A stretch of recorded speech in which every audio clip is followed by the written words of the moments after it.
All right. That's about as long as we can go. Can't play the full 6 minutes, just too long of an intro.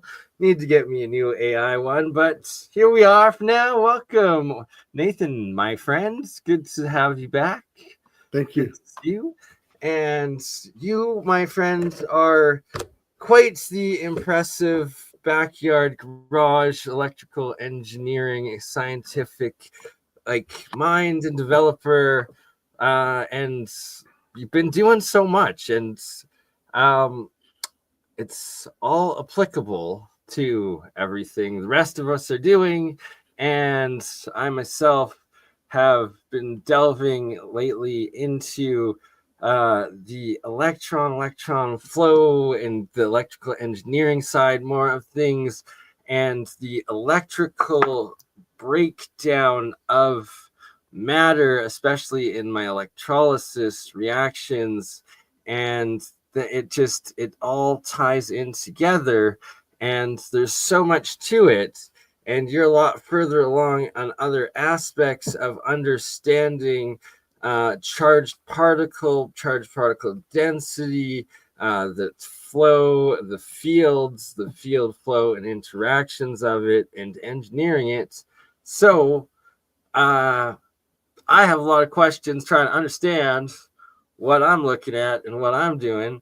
So I'm turning to you now, and um, specifically with Tesla coils and the fields that they form and interact with each other, and how you've been developing that, and then like the one wire circuit between them. And do you want to just explain a bit of what you're doing and what you figured out so far? So basically, let's just start with the simple things. If you're going to have an amp and a volt, you're going to have a resonance to it, just some kind of frequency, right?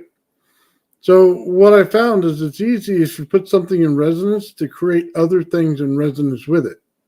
So everything out there works that way. So no matter what it is, whether it's a simple transformer or whether it's another Tesla coil, all you have to do is resonate at the correct frequency. Now, if you create an item that has more than one frequency, which has a ring, you're able to hit any one of those values on that ring and turn that coil on. You have to have no primary to it. It just has to be a winding of wire. That's it. It's got to match the resonance frequency. So whether it's a tuning fork turning on a transformer or my Tesla coil turning on a tuning fork, it really makes no difference. It's just about the resonance frequency. It must produce a ring. As soon as it produces the ring, you're in. You're in the game now. Now you can turn things on.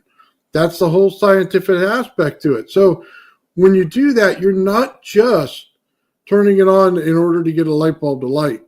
You're producing plasma for it. And what happens is, in a secondary that's not attached to your primary running circuit, is you get a bipolar aspect to it. A null zone in the center. You get a vortex coming out the top and a vortex coming out the bottom. It's very important that you remember that, because it means that you're not just building something to turn something on. You're making a ring in order to pull the vortex into the coil. You're pulling the energy from the room into the coil itself in order to produce that plasma. Now, that can be used as anything you want it to be used as long as you do not break the resonance frequency of it. The second that you break it is the second it stops working. So let's move that to a practical application. If I wanted to use a bit, and it's basically just a toroid, ferrite core, and I wanted to produce energy without it knowing that I'm pulling energy from it. Now I run the wire in, it goes around the toroid and it comes back to the negative on your battery, right? Now I'm going to take in two. I'm going to bring one in. Say the first one's 22 turns on this side. This one over here is 11. Then I go 11 on the next one, right?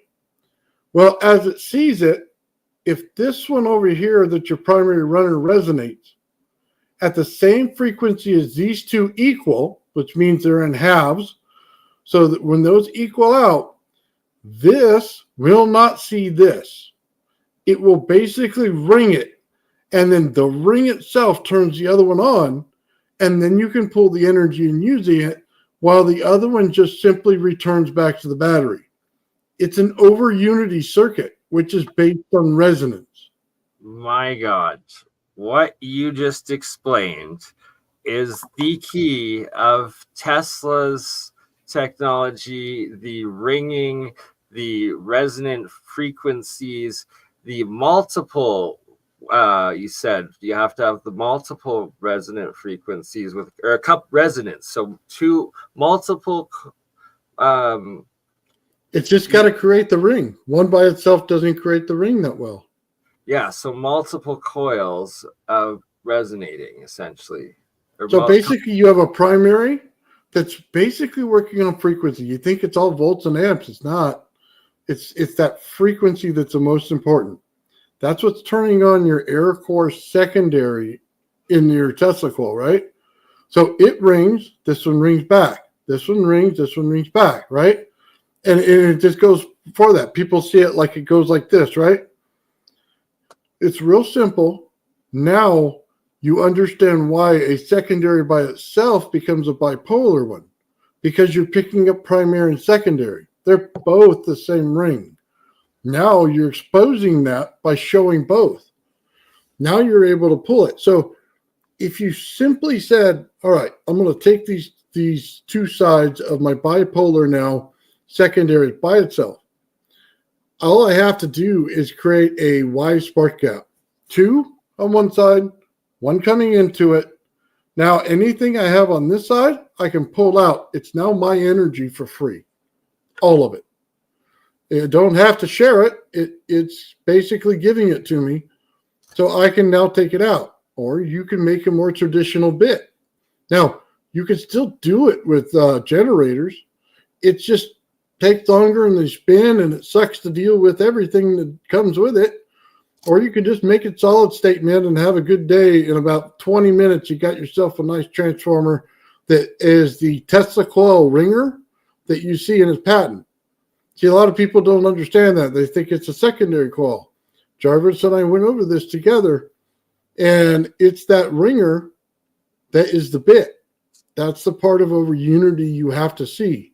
You have to be able to pull from it while it's still running the main circuit. And most of the things go back to the battery. So it's basically a mirror. Here on one side of the mirror, you know what I mean, is your starter. Here on this side of the mirror is your amount of energy you can pull out of it. It's pretty simple once you get it down. The harder part is now you're going to start using geometry. Once you start getting to geometry, man, now we can create some cool stuff. So I was talking today earlier, if I told you to look at a beehive, right? What would you tell me, Bernie? What does it look like? It is in total resonance, actually. It's like the hexagonal building that's it's in a lattice, like a super lattice formation that they make it. It's like a superstructure, essentially.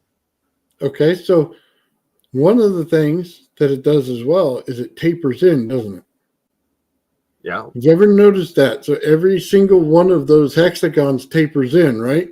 Yes. Yeah. So if I were to put a winding on the outside of that, what happens naturally to that? You'd get some charge, I would So think. hold on. A ring works by going back and forth and back and forth.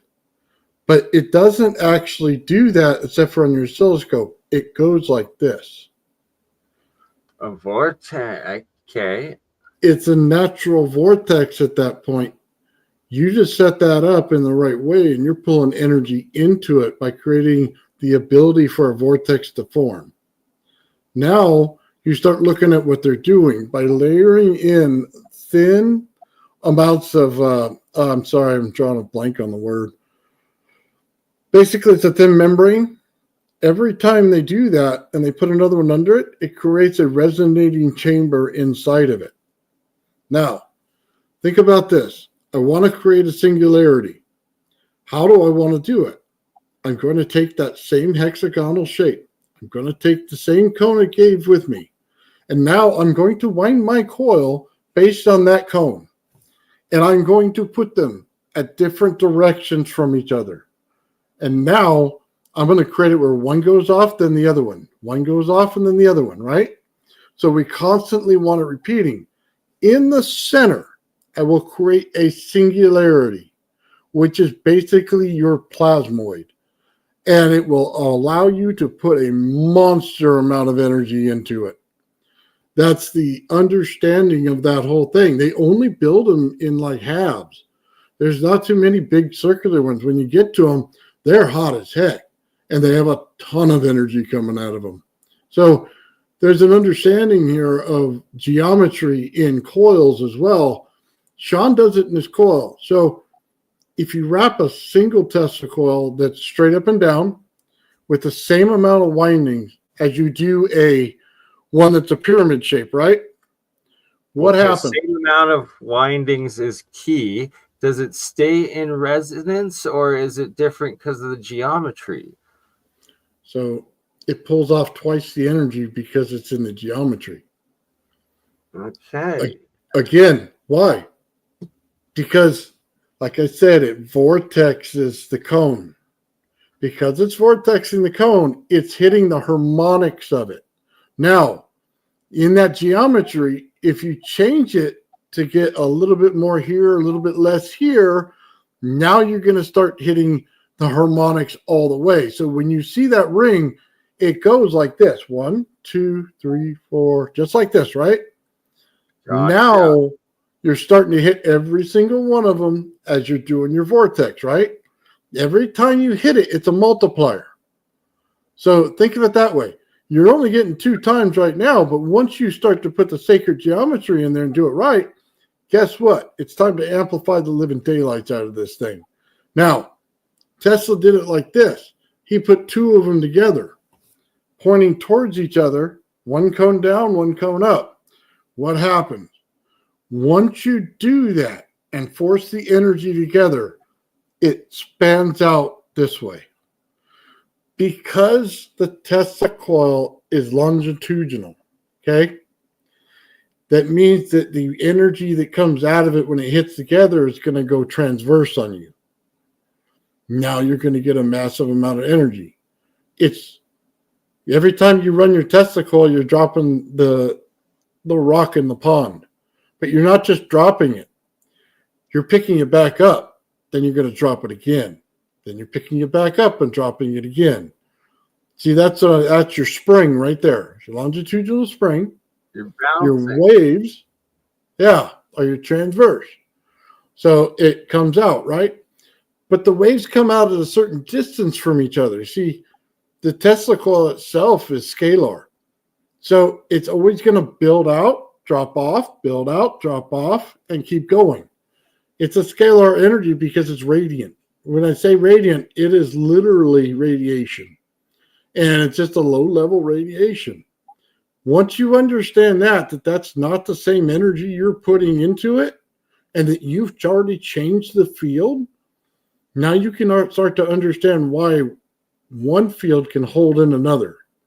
Because they're different types of energy altogether. It has nothing to do now with your magnetic core that you think it does. That's why understanding that it came out of frequency instead of magnetics or, volts and amps, now you start to understand it's building something different. So now when you add temperature to that, this is where it blows your mind, okay? When you decide to add temperature to this, if I use a static field, it's still in the magnetic field family, okay? It goes from one side to another, from a massive magnetic field to a static electric field on the other side. It's still in the same family. Now, what you want to do is bring up the static field. Then you want to take a cold radiant field, which basically means you're going to put a rod down the center of your Tesla coil and you're going to force that scalar wave to build inside that rod. Now you're pushing it in. You don't want heat. Go ahead. I suspect what you are talking about is directly related to magnetic flow and currents, and like that this is the engineering side that is completely oblivious to modern day electrical engineering, yet it's like 3/4 of the actual like electrical or charged particle motion and forces that are at play, right? Like that. If Lorentz had this, then his whole theory would be proven right. It is the opposite side of standard magnetics that they teach you. That's what you're dealing with here. You're looking for a radiant field, which basically means the magnet will not interact with it. It will not make that same energy that you produce as you swing that magnet around. Doesn't react with this. It's different. It's just completely different. It's like two ships in the night. You know what I mean? They don't do the same thing. It's what allows you to break Lenz's law. So as soon as you pull it where it can't create heat, you break Lenz's law. Lenz's law is based on heat. That magnetic field you're getting is heat. You have cold electricity right there. That's where you get the cold electricity. Because it's room temperature and below. Yeah, so and it's more efficient because it has zero losses. It doesn't have resistance in the flow. That's where the heat loss is, and that's where the majority of electrical charge is lost and energy is lost in the transition to heat. So when you're right, so that is the right there you have identified. That is the crucial mistake, whether intentionally or unintentional at the time, but intentionally kept ever since in our electrical grid engineering aspects, because they're like, oh, we need to use less energy. Oh, we're dying. And it's like, no, right there, if you re-engineer that one aspect, it's like electrical current use goes down by like probably at least 90, but I'm guessing like a 99 or even more like percent in like the flow and the waste of the lost energy from the friction or the resistance into heat, right? So it's like you take all of that out, and if everything was just based and engineered and built off of this cold current, the cold electrical charge flow, most devices, especially like computers, electronics, they all work off of that sort of energy. And that I believe like the DC powered motors can also work off of that. So it's like you don't need to get for that work the amperage, the heat, the hot electrical flow and movement that it goes along with it, and which requires so much more energy and waste, right?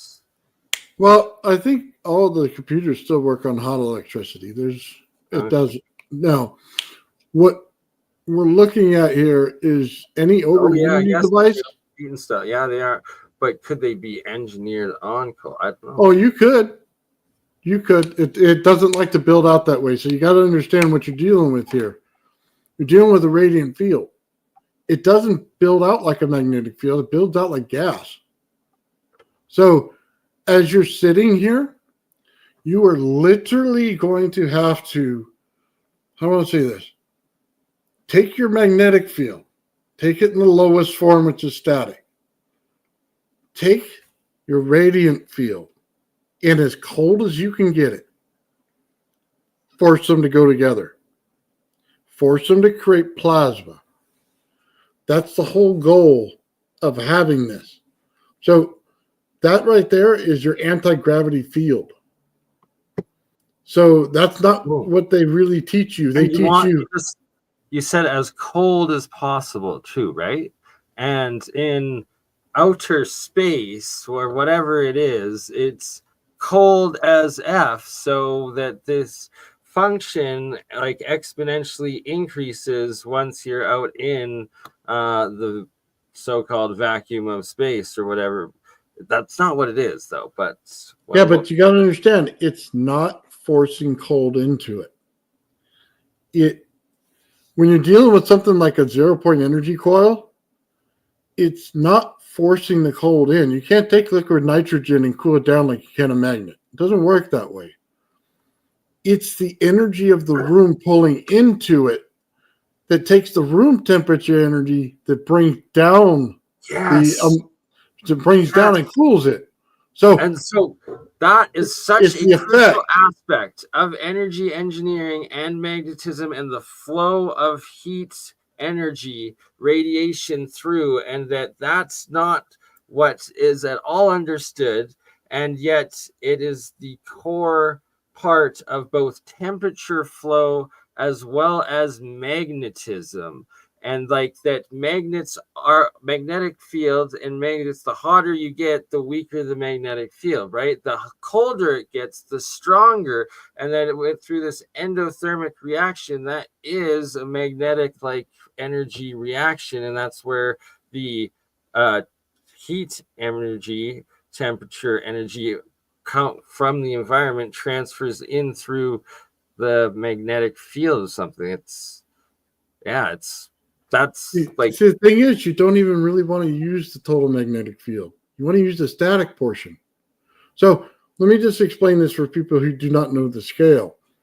On one side, you're going to get highly magnetic, which means your amperage is really high and your voltage is really low.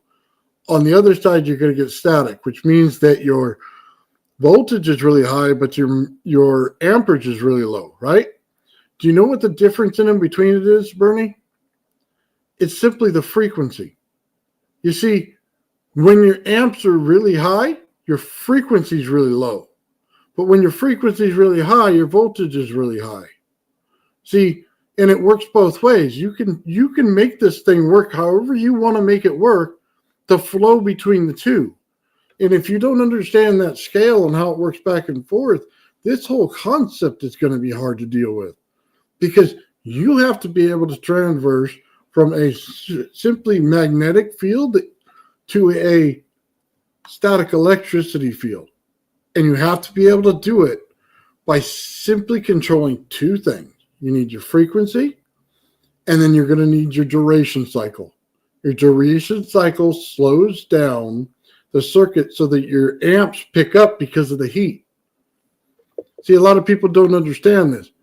If you take a Tesla coil, right, and you open it top to bottom, it goes about 4 feet. Put a cap on the top and bottom of it. It'll go over 5 feet. Why? Because I created heat in between that chamber. I closed it off. Now it pushes further. What happens when I put sand in it?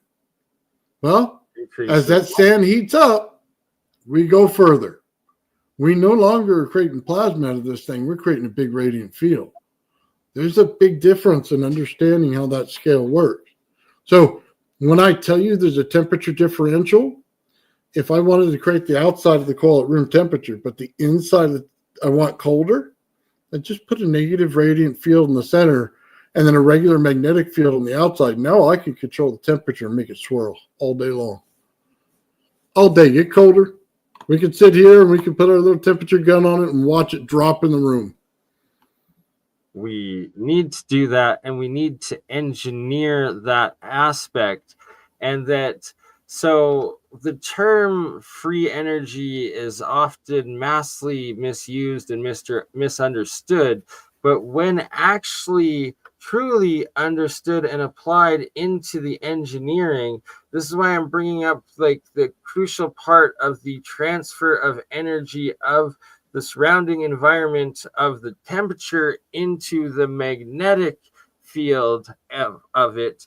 And that right there, once properly understood and utilized and like transferred in from the magnetic field and flow into the electrical field and flow of the engineering, it's like you'll be able to get unlimited free energy from the environment by pulling in the radiant energy, by creating this vortex of sucking the hotter energy in to the cooling of the magnetic field flow of it, and just being powered off of that, right? And that was essentially what Tesla was doing, and what the atmospheric electricity sort of thing was a part of. And the how far off the current AC grid system and our current technology of electricity compared to what it could be and should be, and is like intentionally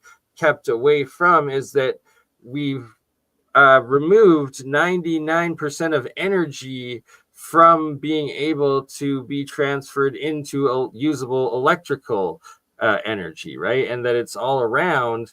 It's just like they've intentionally been like, no, you can't touch that or use that or try to convert that energy, even though it's right there and available. And the law says that you can't destroy energy, you can only convert it from one to another.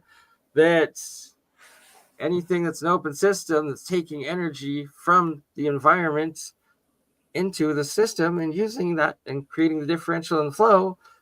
That's your free electrical energy from the they also tell you in the same physics that energy cannot be created and it cannot be destroyed. And in that, they screwed themselves, because then what are you doing? Well, you're basically just creating an environment for a vortex to form, aren't you? You're not making the energy, you're creating the environment. They just told you that answer as soon as they told you that, right? Because if you can't create it, why are you working so hard? All you need to do is create the vortex. Now you just pull the energy in. It's free. Now, what they also told you was, if we live in a sea of energy, guess what? Now I can pull it all day long. And over unity is no longer about the device you're working on. It's about the environment you're in.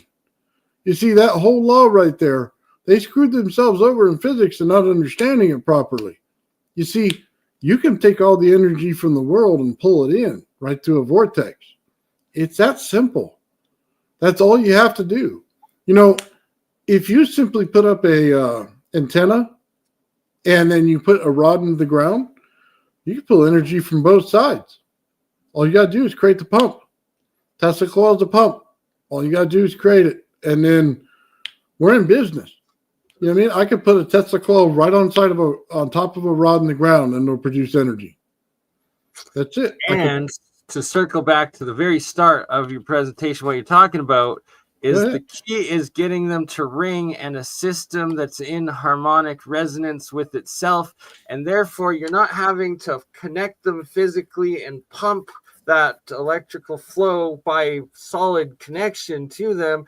They're just already in that harmonic resonance and working together and connected through, well, frequency and resonance, and that getting them to ring. And that is, I guess, the part that we don't understand, that is intentionally lost. Like, can you get more into explaining that aspect of it, please? Well, okay. So there's two sides and theories about this. One, you can think it runs through the air. Two, it can run right through the ground. See, this is a missing aspect of it. Once you make it a radiant energy, it's game over. You can put it right into the ground. And now the ground itself, if you put it into the water table, now the water itself becomes electrified. Now you can transfer that energy anywhere. You see, that's the point here. I did an experiment in my backyard with a 10-foot by 10-foot pond. I could take my Tesla coil, run the rod down the center, throw the rod right into the water. On the other side of that 10-foot pond, it lights up. I could just shove light bulbs right into the ground.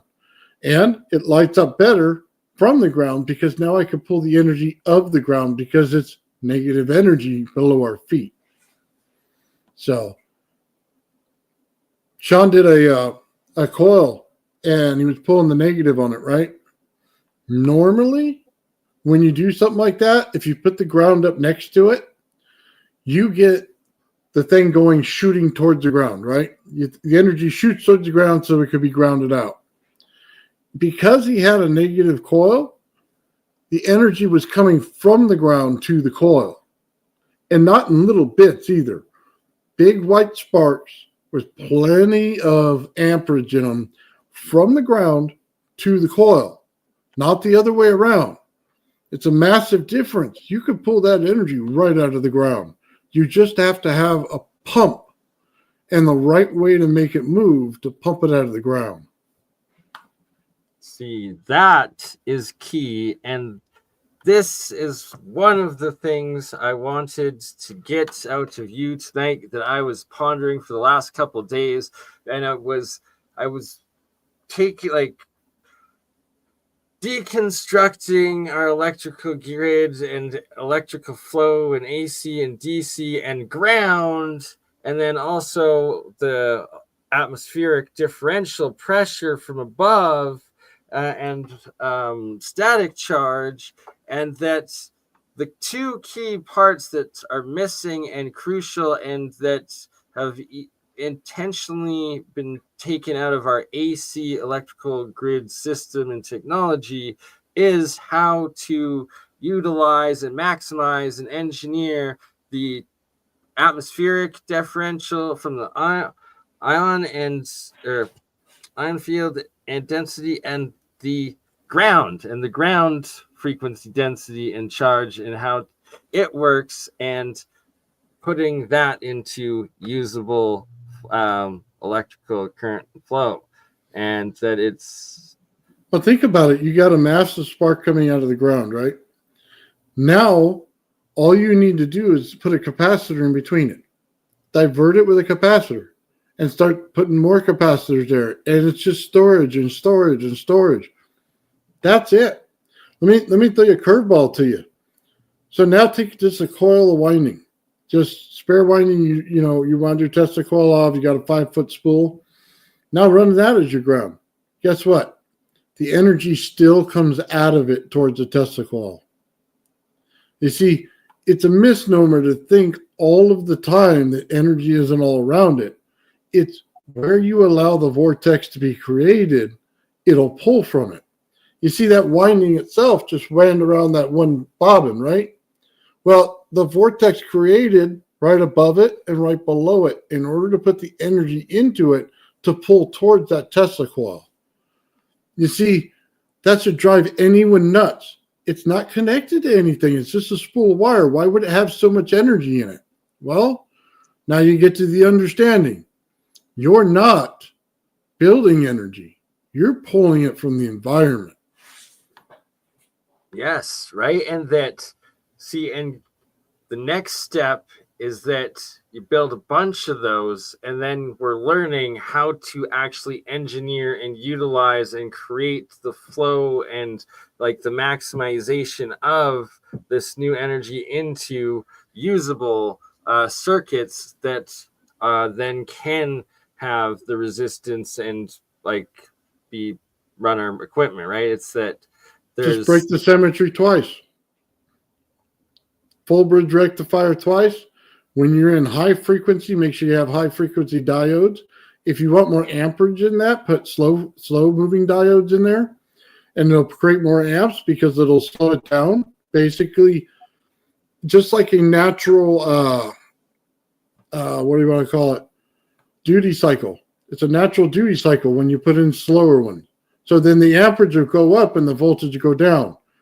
But then when you put in high frequency diodes, the voltage goes through the roof and it just flows, and you'll be able to fill caps. Now, however you want to do it, Bernie, we can do both. We can hook them back together and create voltage and amperage. It's beautiful, man.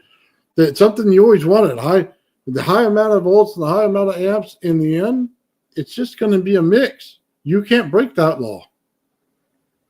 See, and these are the crucial things that we are going to be doing together this summer, because I want to make a couple circuits, systems, and I guess 2 or three, probably three, because it's like I'll do two different Tesla coil sets that like get them ringing and in resonance, but like with three or four or more coils per system of like the same resonance, so the same size or whatever, so that like have there'll be two grids, and that I want to try like you're doing with like the one wire between them and stuff, and that so you have two parallel. Ooh, so the second one would be a fit like one half, right? So it'll be or So hold on. There's two ways to look at this. There's a hot side that will structure the water. There's a cold side that removes the structure from the water. so Now, which one do you want? We'll need three then. So it breaks it either way. So you may not know this, but as soon as you put the positive and negative in there, you're structuring that water. Yeah, absolutely. I can demonstrate. I have thousands of different pictures of examples. Oh, the ice cube. Yes, for sure. Oh, and so the negative on the Tesla coil, by the way, putting the rod down the center will break that structure. It takes like, if you consider it like a pipe, you're creating the pipe with the positive. I'm expanding the pipe with the negative. That's the way it works. Yeah, and so another aspect I want to test is different like ferrite or magnetic like cores, but also potentially like maybe even donuts, like two Tesla coils that are in resonance but really close together, and then like a iron or like ferromagnetic core connecting them, like donut connecting them, sort of thing. And then so it's essentially like creating a transformer with the Tesla coils, and then having a couple of them, like so that you have like 4 or 5 of these systems, and then being able to engineer the one wire system or circuit that's between them, and then do a second additional identical but either half the size coils of the same amount. So you got 2 parallel circuits of this. And you want a MIG. You're describing a MIG, you know that, right? A what? A MIG. Yeah, MEG. Oh, MIG. okay. So, what was it, Tom Byron or Tom something? I don't remember the name. Sorry, Brit. Anyway, he describes a MIG, and someone will tell me his name. Anyway, he describes a MIG, and it's basically building a vortex inside of an iron core transformer with both sides being resonantly equal to each other on both windings. But then you can tap into it with other windings at quarter or half the value to each one of them. Bearden is the one that I believe it. Yeah. So anyway, that's the MIG. That's what you're wanting to do. Well, that's what I like figured out in my mind and just like doing electrical like over the last couple of days, and that like, but that you have 2 of them, and then but on a larger scale in the room, like the size that you're doing, sort of thing, and like then making a circuits, 2 parallel circuits out of them. I mean, we're trying to power a house with this thing. That's a big thing, man. Oh, These things are like 12 inches long for my smallest one, and then like 2 feet for a bigger one. Oh, yes, sir. And it's like I'd probably do it where I'd set them up where in like parallel, where it's like the bigger ones would be on the ground, and then I'd try to put the smaller ones like on the roof or like directly above them, sort of thing, and like kind of create like the parallel circuits, and then be able to run a whole bunch of other like further. I'll be honest with you, Bernie. Pick a frequency you like. Okay. In the kilohertz, pick a frequency you like. It just to make it a reasonable size coil, because we start getting into regular hertz frequencies, it's going to be quite big. So that this is the next step, and the whole purpose of it is so that you have like the two of them, and that, like you're saying, you have them ringing so that you have a couple different them in resonance with a couple others, and then also have taking this experiment purpose to the next level is some of the vortex coils, and then getting them in the same system and in ringing frequency. And then it's like you've got this grid and this system, and that from there it's like should be able to power a lot of plasma stuff, because you'd be having a huge field and then a grid out of it, and be able to experiment and use and like finally engineer cold currents and like flow and the field of it all, and understanding like Now, let me tell you the downside of energy in the air, because we didn't get to discuss it. As soon as you put this thing in resonance and you're at 20 volts, right? And then the secondary coil goes off, you're going to have to drop your voltage. You will not be able to stand in that room. All the metal in that room gets hot. It is now RF hot, flat out. Everything. So as soon as you touch it, it burns your skin. You have to reduce the amount of energy you put into it, because again, you're now playing with the environment of your room. You're not just playing with this coil. As soon as you start putting one or two in resonance, you're now playing with the environment of your room. So everything around you, you're going to be burning your fingers quite a bit. Okay. So I would be grounding those to salt water, like jars and buckets and stuff, and that's a whole. You're going to walk around glowing, is what you're going to do. Well, but designing it to also, I'm intending to start engineering, designing, and using a lot of saltwater battery aspects of into these circuits and purposes of it. And it's like you were showing going a bit into it there with what you're doing, and I just want to take that to the next level, because it's already so heavily involved with my own engineering of actual doing saltwater batteries and the structured water batteries, and taking them to like the third and fourth generation stuff, because that's literally what China's doing, and like making breakthroughs of like batteries that last forever and like all this different shit. And it's like there's like new ones coming out every day, and it's actually really easy to do in principle. It's just like you got to make a whole bunch of really, really small stuff, but to do like the usable ones that are like in inches or centimeter parts, where you have like hundreds of pieces or thousands sort of thing, as opposed to like the micro ones with tens of thousands or millions of whatnot, that's where you get to your very small nano or solid state stuff. But anyways, there's so much to it, and it's so practical, easy, and cheap to do.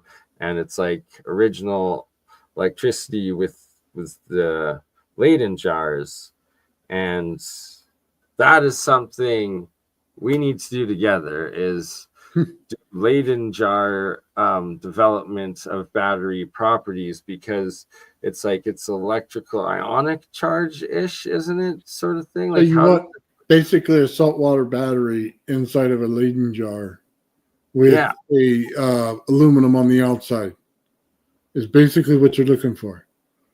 And then we'll just pull the energy between the inside and outside.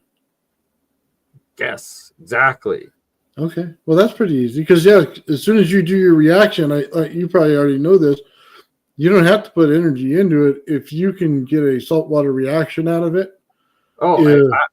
I've designed like to like third or fourth generations now, these like sealed generators where the reaction's steady going on for like a couple of years straight. And it's like, it's like they need to be utilized and developed and power things. Well, See, in salt breaks down and reforms. It breaks down and reforms. It just all depends on time, right?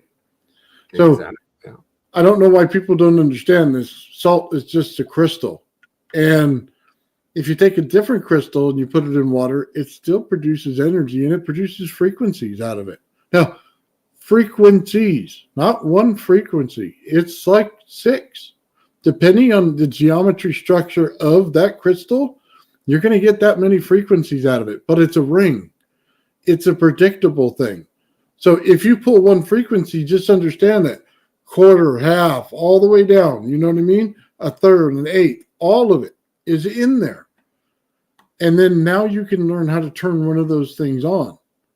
All you got to do is hit all the right frequencies, or should I say, in a hexagon shape, each one of the oxygen molecules itself represents a frequency in that chain. So if you go 1, 2, 3, 4, 5, 6, you have the whole chain, right? Which is exactly your ring in a vortex, is exactly what that is. That's what that crystalline structure is. So if you can wrap your mind around that, then it makes it pretty easy.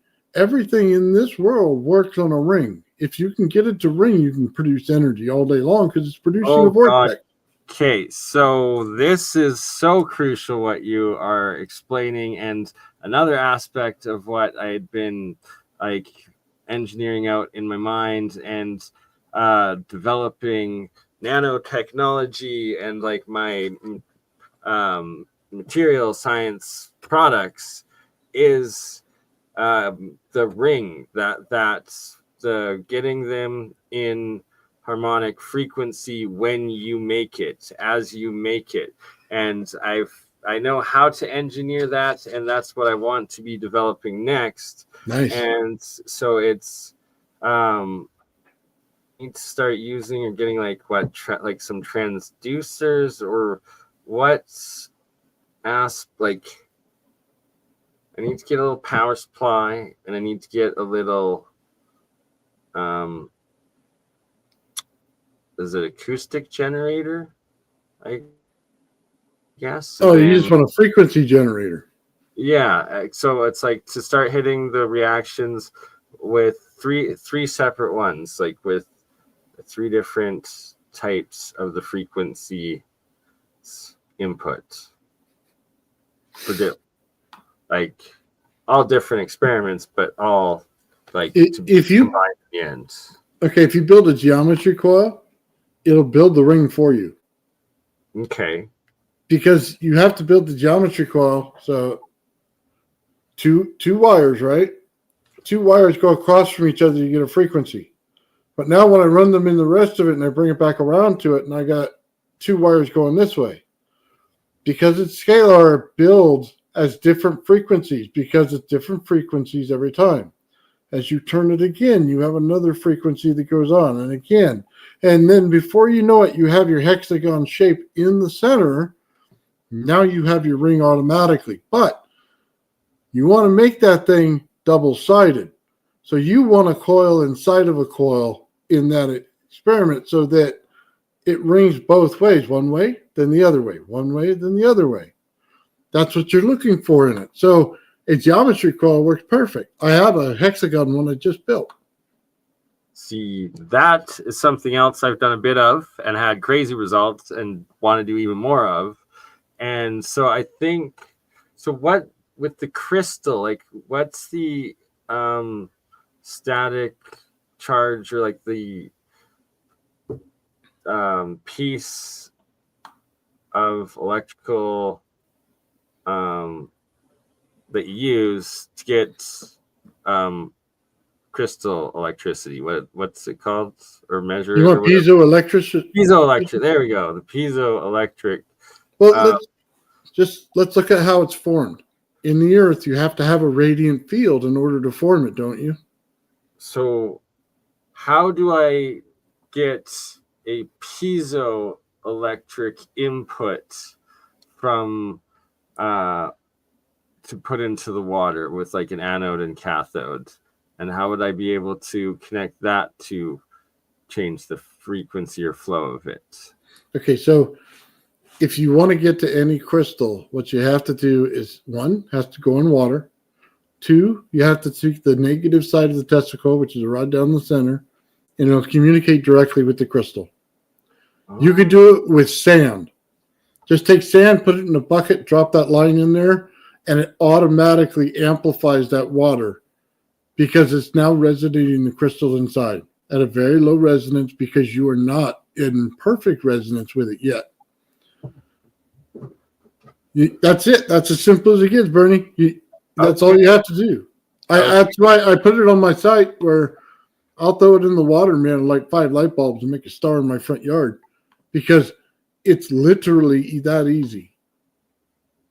That's how it's done because you got to remember when it's built out of a negative radiant field, it's telling you something.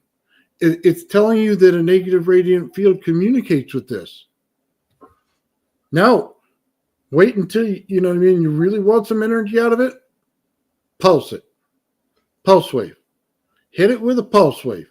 As soon as it's resonating, when it gets to each part of the octave that you want, pulse it. And boom, the energy flies out of this thing. So you want to see a little disturbing bolt here, go like this, go like this. That's how you do it. That's exactly what I want to be doing. What do I need to get? What equipment do I need to be doing that next? Basically, Bernie, Slayer Exciter, Tesla coil, build the negative one that I do. It's one transistor, it's one resistor, and that's the whole thing. You can run it up to 40 volts, and it'll run all day long cool. Okay? Will not blow up on you.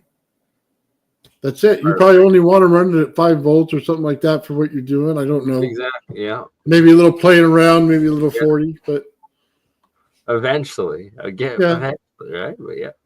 But that's all you got to do.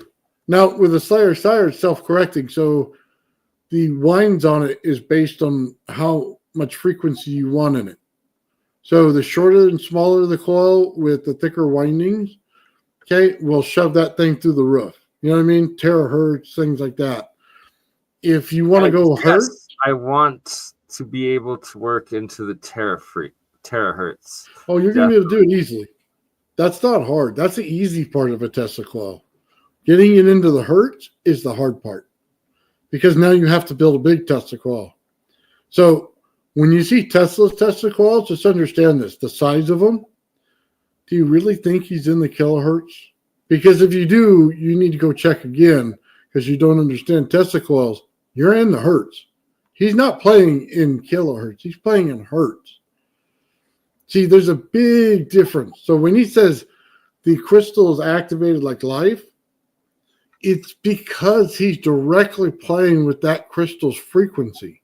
He's creating the plasma inside of it. That's the whole point.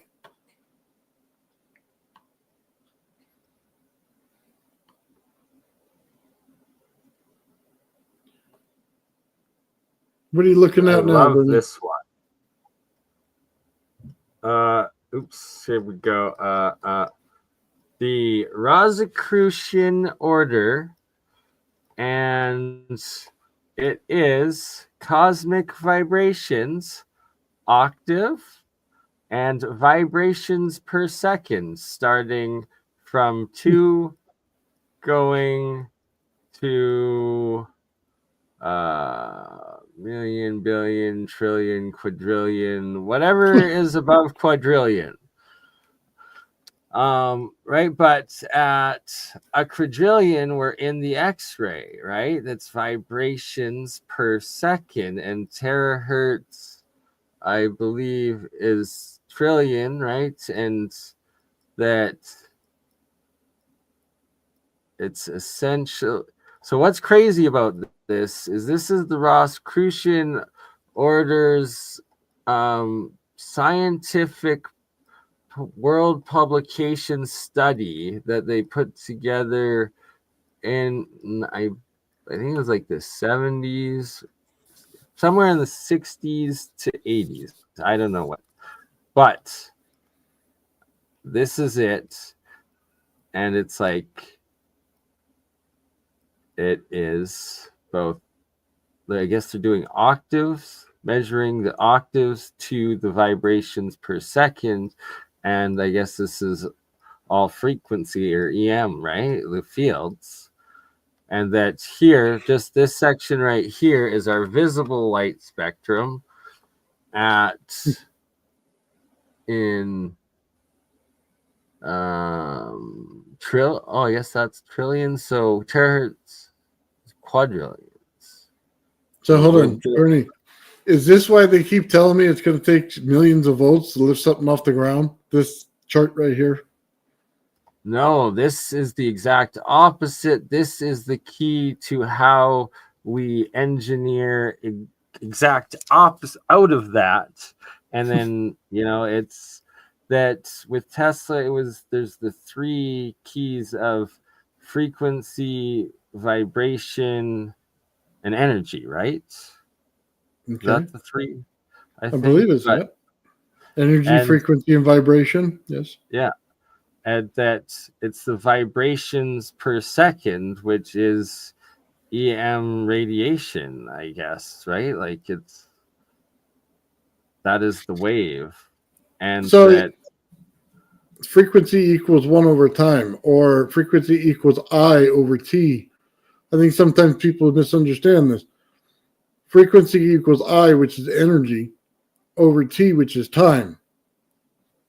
It's basically just your frequency wave, how fast it'll pulse all the way across. That's it. That's the only thing separating you in this whole thing. That's what that says then. It's just how fast you could get it to the frequency is how fast it goes up in the terahertz. Yeah, and it's how fast the energy is moving through time. And it's on these exponential layers that dimensional boundaries happen. And that it's like the gravitational boundary breaks and is used at this in the quadrillion times per second that energy is moving or slash matter is moving. Okay. Can I stop you here? Yeah. Okay. We're not calculating to move the world. Okay. No. Just hear me out. When they start telling you about this high frequency, they're calculating based on the Earth. They're not calculating based on the bubble you're building.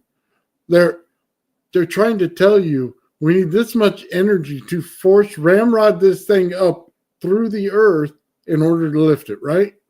Through the Earth field. And let me explain why. Because you need the three, and that there are three. You have to break that field and have yourself in alignment and resonance and ringing with that field. You have to do it with your own, and then the one of like the destination that you're going, and I believe maybe the fourth through space-time, but it's like you have to have those four in the harmonic resonance to then be able to engineer the device that either propels you to it or connects to it and brings you there, or there's a few different ways, but it's like that's the key of the three. Pull this thing down. I want to explain this to you, okay? Because this is why physics is screwed up. We do not have to play with the energy of the Earth in order to get there. You see, we're going to create a microcosm of the Earth in a field. Now, all I have to create is the opposite side of the field that I'm in. You see, we're in a positive pressure environment with a hot energy field around us, okay? That's it. Now I need to create a cold energy field to change the temperature differential between the two. I move based on where my electricity is forced to one side where the heat is.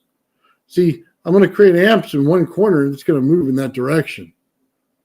That's not what that you were just telling me. That's you have to follow. The propulsion there, but you have to have a couple more fields, and one of them is to like encase yourself and be like in the same resonance as like the trillion ones or whatever, because if you're not when you do the motion or the travel or whatnot, it's like that's where the time aspect is exponentially condensed onto your like biology and own time space. And it's like if you don't have that one in check, that's where it's like you'll turn to dust or an old man or die or a child or like just have horrible You're going to things. create a time dilation field. There's no question that you're doing that, but that's also in the gravity well that you're creating in the center. I'm trying to tell you it's something very simple. Go out and take a bubble machine and turn it on. Every bubble breaks gravity. It does not follow the laws of gravity. Put heat into that bubble and it will rise. It does not follow the laws of gravity. It's outside of it. Now, if I create an energy bubble, I am outside the gravitational field of the Earth itself. I just need to direct the energy. That's it. So when I tell you to take a static electricity field, and I tell you to take a radiant field, and I told you to shove them together, I'm telling you, just like Sal Paya has told you, I'm creating a plasma field that goes around in clear plasma that's in order to create that little bubble I need just around my craft. Now, my energy requirement is not the Earth, it's the bubble. Now I don't have to have millions of volts. I don't have to have millions of amps. That bubble violates nature. It violates gravity. See, just like blowing bubbles in the backyard with your kids, man. You go out and look at them. They violate nature all the time. Okay, so you're the second, like, I would call authority and experience of this that has told me exactly this in the last 2 days. So there's potentially that I have like in my mind one aspect that is unneeded and it is a lot easier. Or like I'm overcomplicating it, I guess, of everything. Well, we could do the Hutchinson. Would you like to do the Hutchinson anti-gravity? Because it's all about balls to the wall energy. That's what that is. That one disintegrates matter. It's that it's like we also need to. Well, yeah, because you're creating plasmoids, not meaning to, right? Yeah. Well, the outside is that you want to create small plasmoids or big ones. I mean, look, when you're doing Hutchinson, you're creating giant plasmoids that rip things apart. I mean, it's real simple. You're creating a field around static electricity, which just continues to build in there with resonance. So what are you going to get? You're going to get electrocuted as soon as that plasmoid comes near you. You're done. Your life is over. I don't like to work with things like that because they're life enders. Why not work with something that's easier to work with? And all you have to understand is a field bubble, which has already been created. You can create it right now. Yeah. I mean, it's not that difficult. Okay, and it's the field bubble and then creating multiple of the field bubbles for what you intend to do, sort of thing, and then engineering. Just one around your craft. And it look, it's like two fields with plasma that builds in the center. That's the way it works. You see, that plasma field is what you guys see as the shiny thing in the sky, the blurry object, the whatever you want to say, transformational object, all that. That's that blurry field. That's that clear plasma. 100%. You don't have enough energy on the inside to the outside in order to create a colored plasma. Okay, so all the light's going to refract through it. You're absolutely right. And I don't know why in my mind I've had it stuck for the last couple of days that I need 3 of those, like in like a gyroscope. Because you're thinking of Ashton's airplane. He's got 3. You know what I mean? Yeah, like it's like that even to the next level where it's like by having 3 gyroscopic bubbles of plasma within themselves, then you could get like anywhere in space time. But so I'm overcomplicating the first step of just the 2-layer fields that create the plasma in between, and that plasma bubble is all we need for your craft. Yeah. Now, if you want to create teleportation, create the 3. They're going to follow the ring, the vortex. They're going to follow it. Look, there's no getting around it. That plane was ringing. Okay, that's exactly what it was doing. It picked up too much turbulence, started ringing, and plasmoids started getting attracted to it. Plasmoids are real simple to create in nature. All you need to do that is to take a microwave and run it against the radiant field of the Earth. As soon as you do that, you start having a plasmoid. Okay? Because the radiant field will wrap itself right around that energy you're putting into it. That's it. That's as simple as it gets. Yeah. I mean, do you think the thunderstorm generator is that difficult? All you're doing is creating different spheres in order to create a resonance ring inside there, which then takes the energy and creates a static field inside of it, which then encapsulates it by that radiant field that you built, because it's one inside of the other, which forces the outside to the inside, which creates your radiant energy on the inside to hold it. Right? And it's all about the plasma fields and plasma field interactions. It's about knowing which two to hook together, because by themselves, they're pretty junky fields.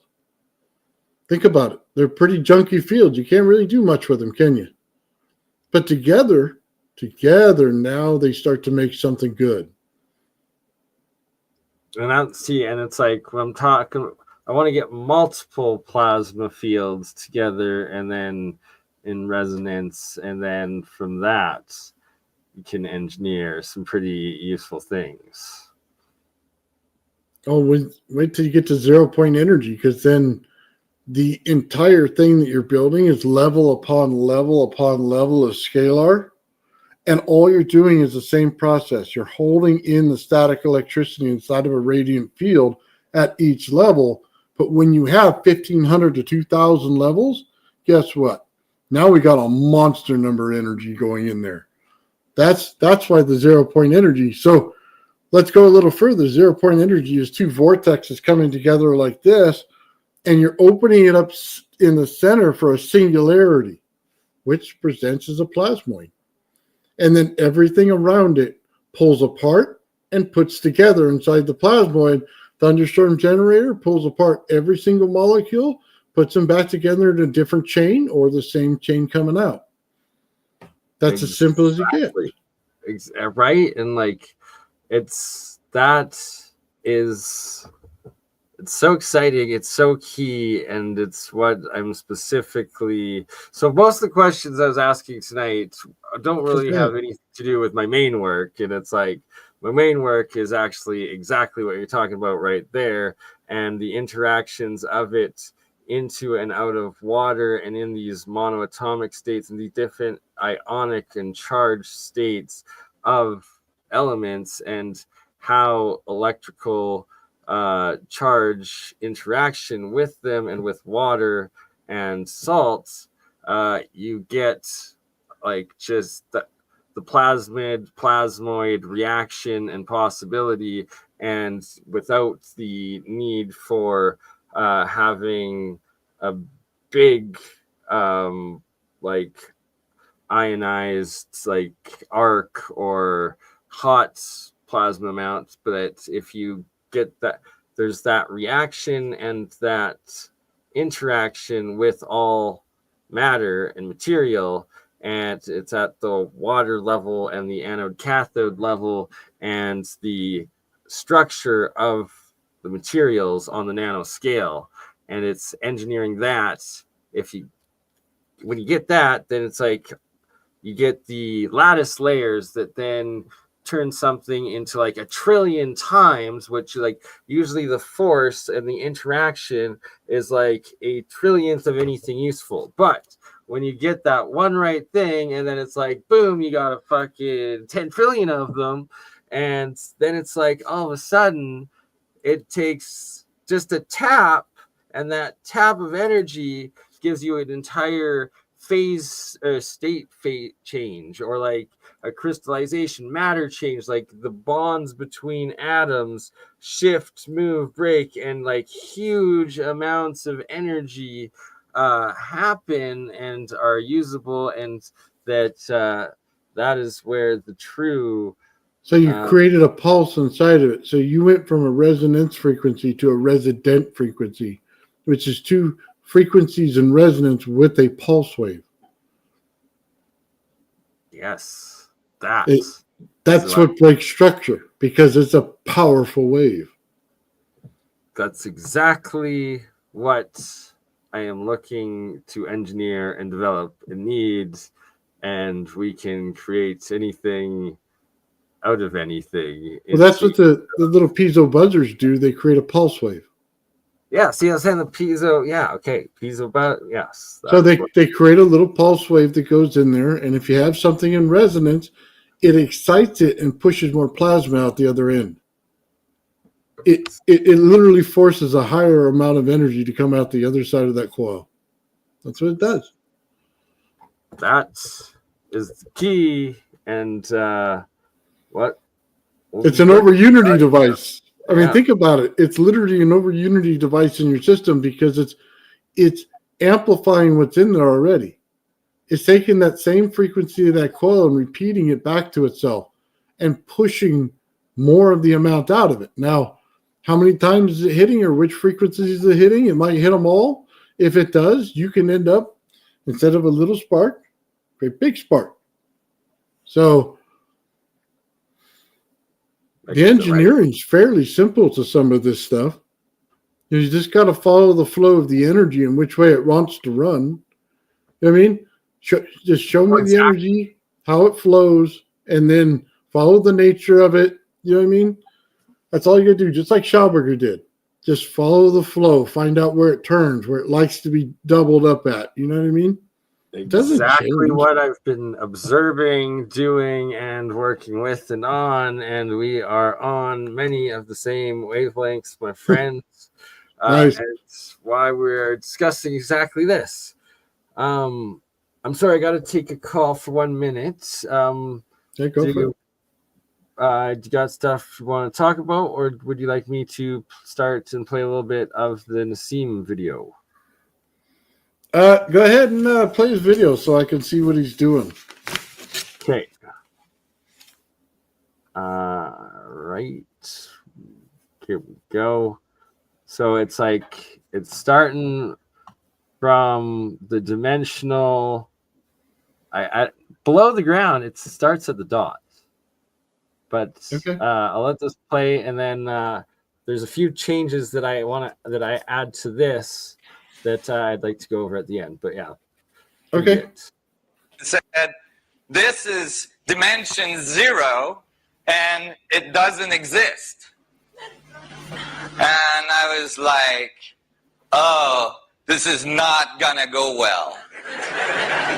I knew from that moment on I was gonna fail that class. Because I was way back, I was always nearest the door. And I could see the dot. So if I could see the dot, how is it that it didn't exist? And then the teacher did something remarkable. He put a bunch of dots together, made a line, and said, this is dimension 1, and it doesn't exist either, because it still doesn't enclose volume. And then he put 4 lines together, made a plane, called it 2D, and said that's the plane that all your comic strip books lives in, and it doesn't exist. And I could see, like, the kids were crushed, They were like, what? And then he did something miraculous. This is the equivalent of the, miraculous Big Bang, He did something miraculous. He took 6 of these planes, put them together to make a cube, called it dimension 3, and said, this one exists. And I was like, huh? How did that happen? Because I don't care if you put 100 million non-existing planes together, you don't get existence, right? If the dot that doesn't exist, right, makes the line that doesn't exist, makes a plane that doesn't exist, you don't get existence. You get non-existence to the 4th.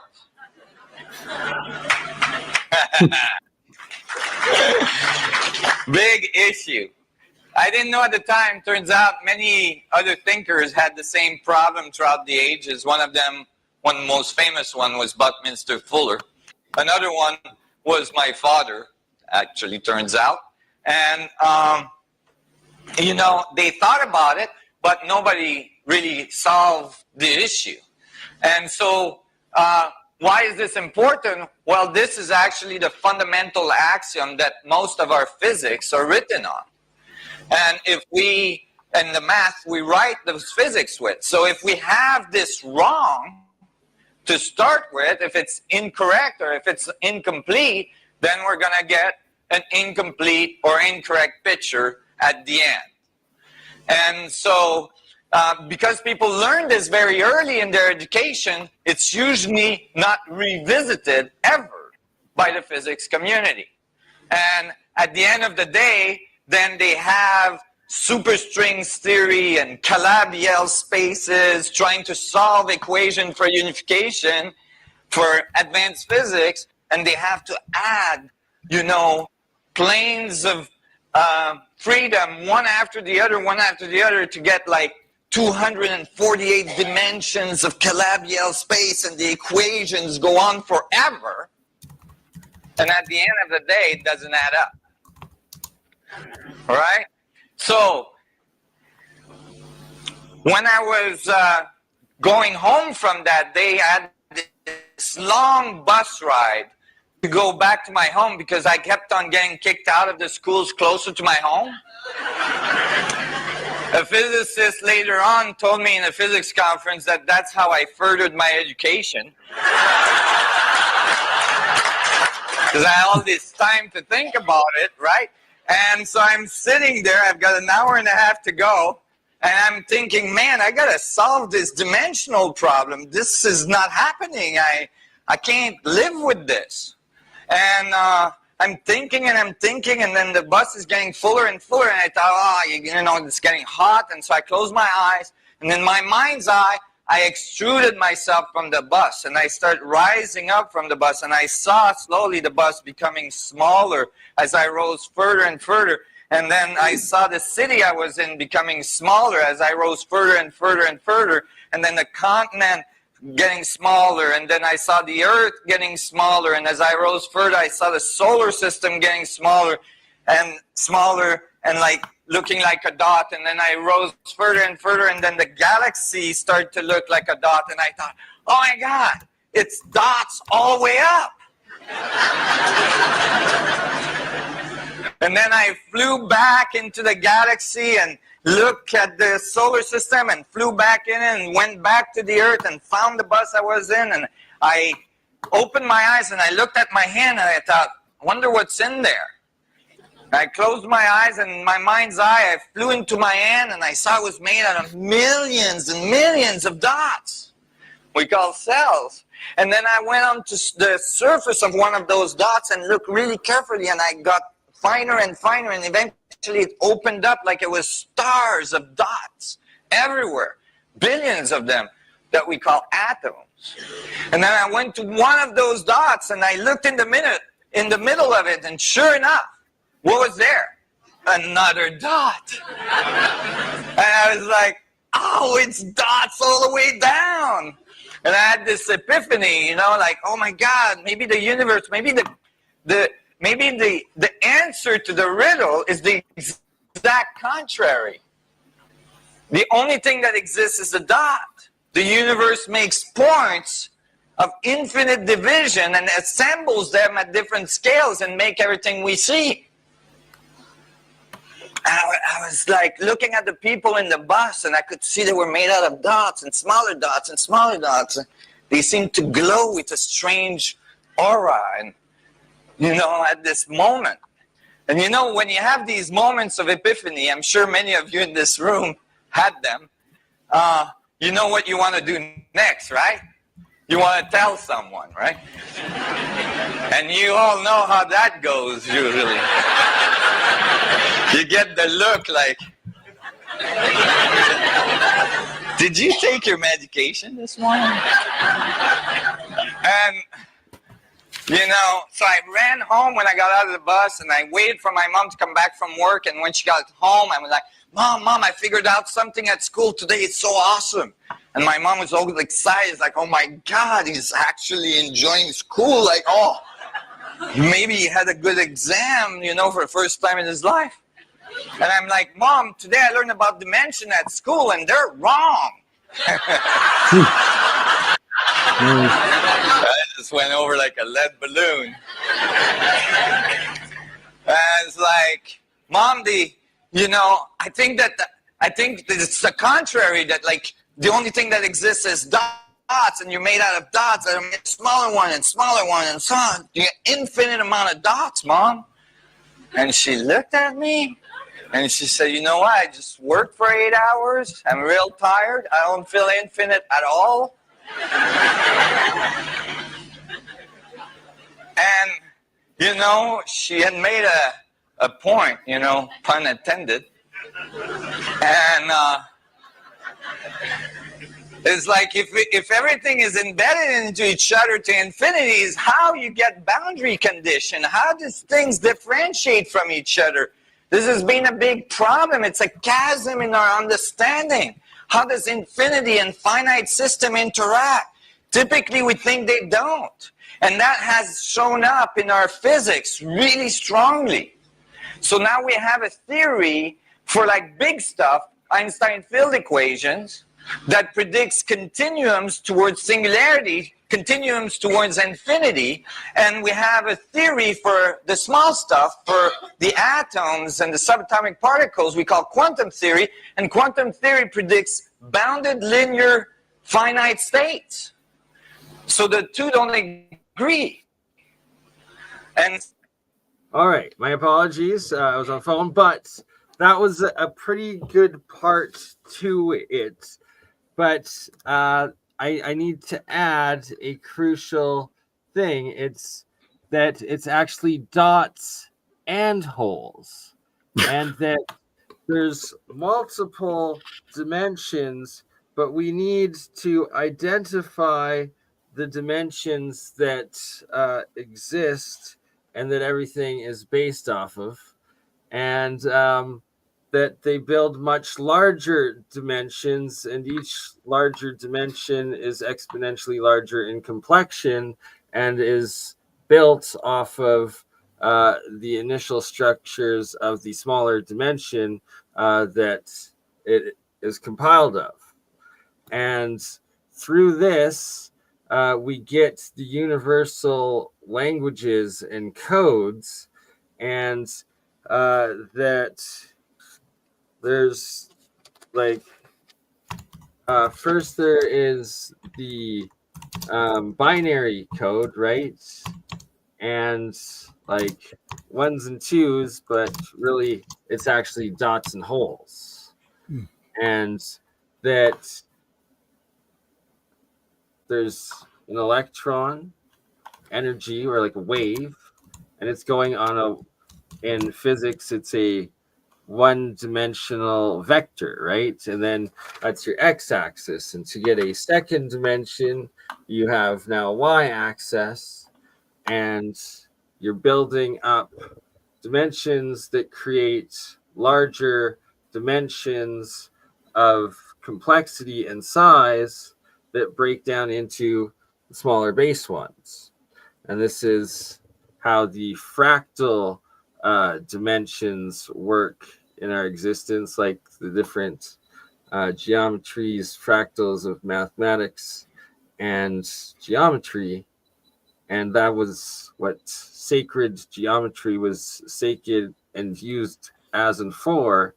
And it's how energy shapes and forms and structures and transfers throughout the inner and outer larger dimensions of the universe. And yeah, on that thoughts, I would like your thoughts on this, my friends. A lot of dimensions and holes, man. After he said there's no dots at all, that's pretty bad to start with, isn't it?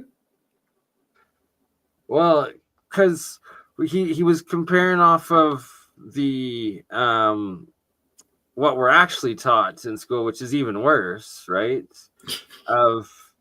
And there's actually three, because you have first the two, the dots and holes, but then you have the line between them, and it's like that's like the Holy Trinity, one of the many Holy Trinities. There's so many of them, but it's like there's also, it's like you've got, I guess, one's the positive, one's negative, and one's the neutral. And that's the other, like, three of our third dimension. And out of those, So basically, are you telling me that there's a null zone in the center of something? Is that 100%? okay? So that's what we're getting to here, then. Yeah. Because I'm getting a little lost with the lines and the holes. So, and then you get a bigger dimension, you get a bigger hole, and then, yeah. Well, okay. Better just to say there's a null zone. Good call. And that actually connects to. I mean, they wrote it all over anti-gravity papers with Carr. When you see the vortexes coming together and the two ends of the cones overlap each other, that's your null zone right there. Yes, now, sir. You want to tap the 0-point energy out of that, you got to open that up. You got to pull the energy out of that. There's nothing there until you open it.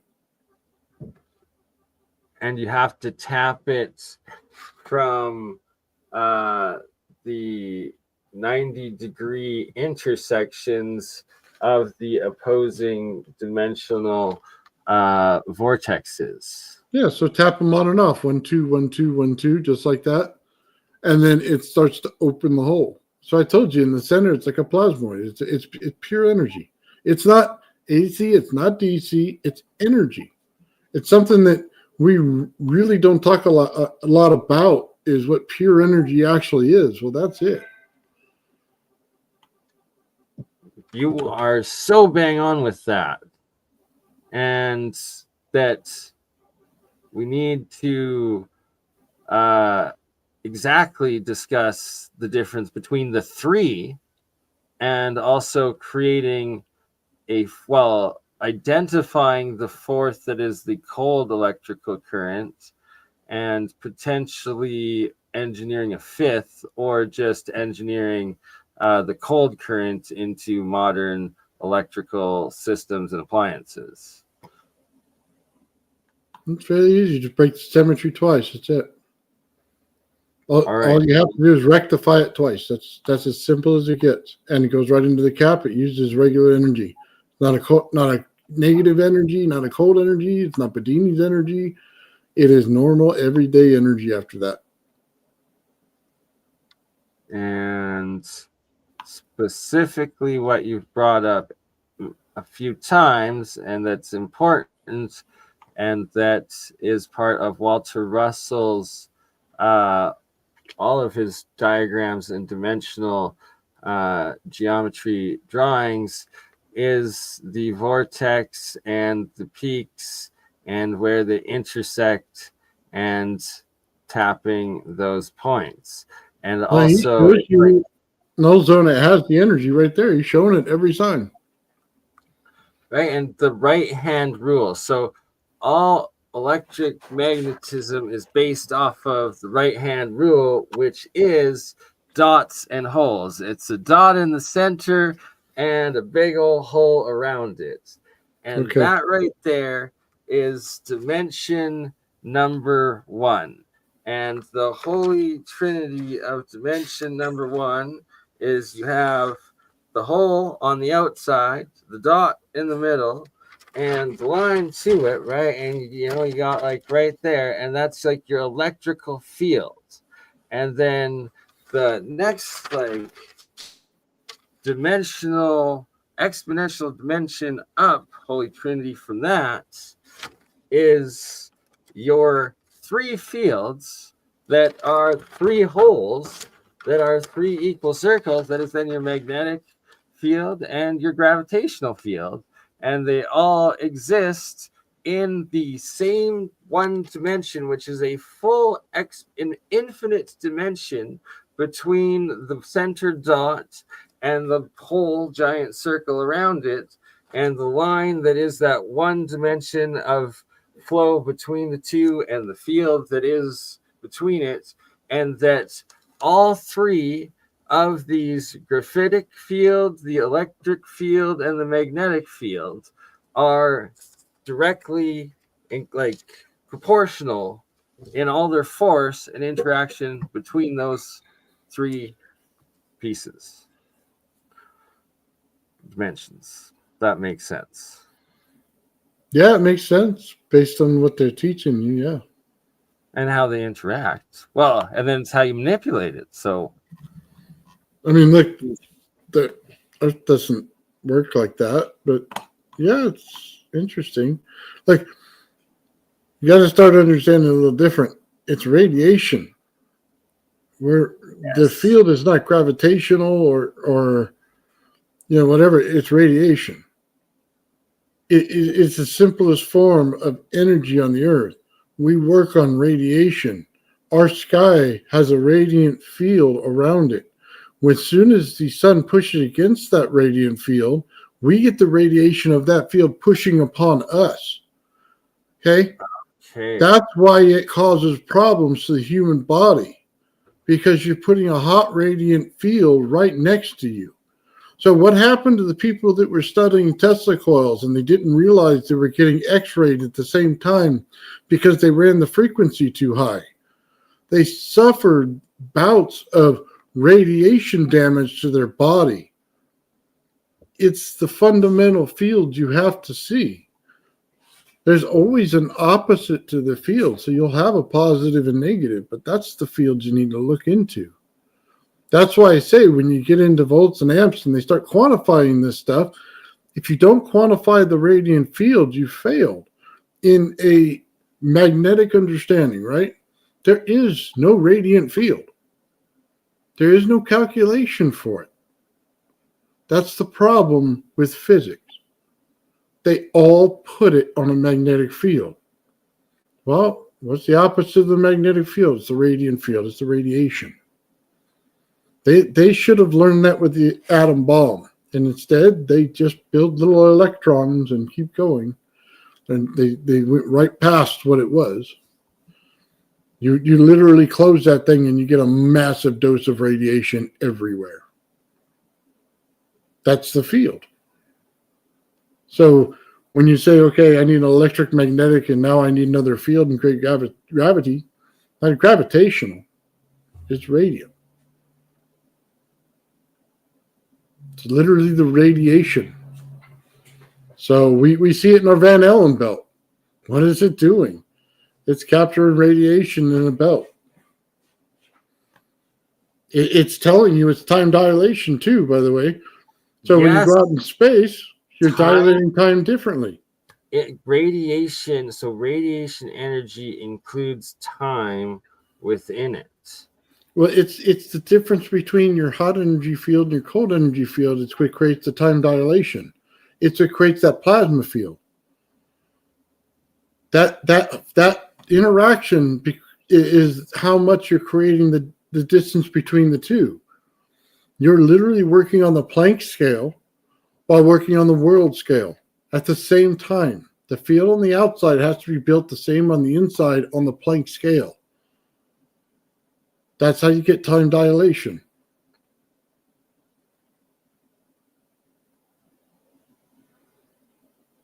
So you can also talk about the compression of those fields. Okay, so field compression is directly tied or affected by time, right? Field compression, time dilation, or no? The amount of energy you put from one to the next with the temperature differential between the two creates the time dilation in which direction you're going. Oh my God, what you just said is so crucial to the three and how they interact. Yeah, okay. There's a heavy side component in the capacitor. It's leaky capacitor. which you have to be able to build in order to get the fields to come out in the static electricity and the radiant energy inside of a coil in order to create those fields, in order to pin that plasma field down. Time dilation is not difficult. Okay, you can do it with rotating disks. It's not something you have to have super high frequency on. As a matter of fact, the Earth does it on low frequency. It's the understanding of the fields themselves is what you got to understand. How are they interacting? What's that? What's going on there? Why are they interacting that way? And it's not until you realize that the static electricity is your magnetic field. Your radiant field is your radiation. We now should be able to put the puzzle together. The two hitting each other at different temperatures creates a plasma. You just have to look at the Earth and the solar system around the Earth, right? Just look out there. It's cold out there. It's hot in here. There's a field in between us. It's a plasma field. It is literally like standing in your room on a cold winter's day while your house is hot and opening the window. That's what you're doing. You're allowing it to flow. That's why it feels colder on the coil. It's not because you want to freeze the coil. It's the environment pulling the amount of energy through it at such a rapid rate with zero heat and losses that creates the energy that goes higher, that creates a room temperature superconductor, instead of turning it into a fireball. Yes. Okay. What you just said is the difference in ionized gas, which is plasma state, between flame and stable cold plasma, hot plasma, neutral plasma, and cold plasma states. Those are, yes. You're pinning fields in, Bernie. Listen, when you constantly put energy into something, right? But it can't dissipate because you have no heat. You have no dissipation method. It cannot leave it. So it continues to build. As it continues to build, it builds in the swirl that goes around it. It will continue to hold in more and more and more of it because it can't dissipate it. See, the heat itself in the hot system we use is burning off our energy. It's taking 30 to 40% off the top right away. It ruins any cold energy circuit to create over unity because it's heat. So what do you have to do? You have to create a neutral environment and then allow that energy itself to pull down the temperature in the room.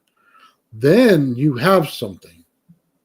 That's the only way to do a room temperature superconductor without using different materials to do it. Just basic, all you need is copper wire with a coating, and you have to have the correct geometry. Yes, and what you're describing is like so freaking crucial. What I've been thinking in my mind, and the exact nano coating between the three differentials.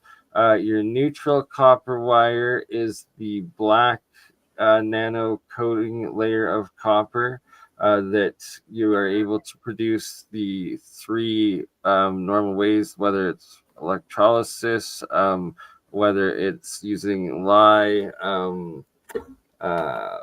the caustic method, or by plasma flame, the blue flame, where you just coat the outer layer, but you get it just to that black layer. And what that does is it breaks down the bonds between the solid metal state and the outer shell of these nano single bonds that are left. And that's the standard Keshi plasma nano coating of copper nano coating. And then the two differentials, the negative and the positive, your positive copper coil or circuit, you actually get the hydride coating of the metal on it, the red state of it, and on the negative side you get the oxide, the blue coating on it. And between the neutral black, the positive hydroxide, and then the negative oxide, the plasma fields of those three, that's where you have the symmetry and the major energy interactions and potential of all of the fields, and that's the basis of all of Keshe's technology. So you're basically putting a coating on the outside of the wire itself, right? And Yeah, building in a structure. yeah. And based on the structure that you're putting in there, you say it's carbon. So you have a hexagon structure that goes into it in between each wire or layers that you put into it, right? Yeah. Well, he just teaches the carbon one, and then I'm proposing that. Well, actually, no. On his three coils, he says, yeah, the one's the white or black one, and then the other two are the red and the blue, the oxide and the hydride ones, and that it's those two differences. It's like that's in electrolysis, your anode and your cathode, the metals will produce from the breakdown of water and oxygen going on one and hydrogen going on the other. So that's like when you're coating your metals from the air and the plasma fields and the circuits, that you have the three fields, and that when you're coating the outside of all of your metals with these extra nano layering, that you're creating and amplifying those three plasma fields in your electrical or circuitries, field circuit. Okay. So, and you're supposed to pick up energy from this? Oh, yes, huge amounts, and transmit them. It's the interaction of actual plasma fields. Interesting. So have you ever made a battery like this? So I've done a lot of it. I've actually advanced a lot of it in different ways, but I've never actually fully connected his plasma circuit because, well, it's like, I don't know. All the testimonies I was reading, all the videos I was watching, it all worked really good. But when you get to the fucking plasma field, the majority of them couldn't handle the conscious connection that they got from like the plasma intelligence thing. It was kind of strange. Is there water in it? What? Is there water in it? Well, it creates such a big plasma field. There's like a blue glowing field in like a big area of space once the three coils are in resonance in the plasma field going, and it's like then you can add to the coil fields the nano layering like your own nano field material, like through the electrolysis production. It's like you drop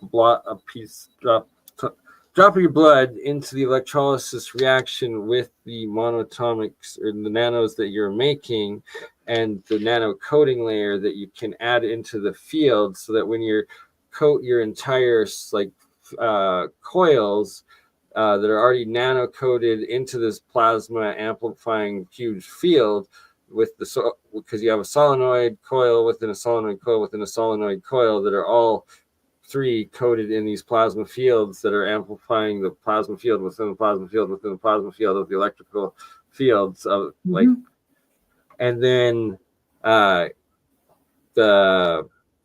you drop the blood into the water, all of a sudden on the cathode side, always on the atomic hydrogen, this just white flake, nano flake always appears, and from that point, it's like while the reaction's going on, it just keeps making and reproducing your nano like structure, your amino acid or whatever, but it's like reproducing it on a bond with monoatomic of that element. So it's like if you're producing monatomic gold and monatomic silver, but if you're doing the coil, it's copper, so you want it with copper, that you're bonding your amino acid to. So then when you make that giant plasma field, it's also creating that plasma field in your specific biological human plasma resonant field.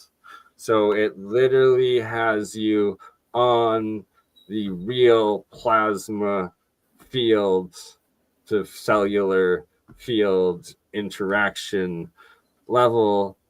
And that, from what I've observed and seen, like the real plasma field like grid is like a conscious connected grid.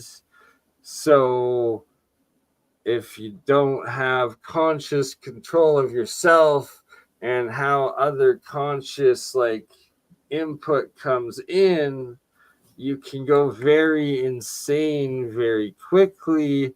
And if like you're a tormented soul that's like not consciously aware and already struggling with like other demons trying to come into you, they can very quickly spiral out of control and have other outside influences,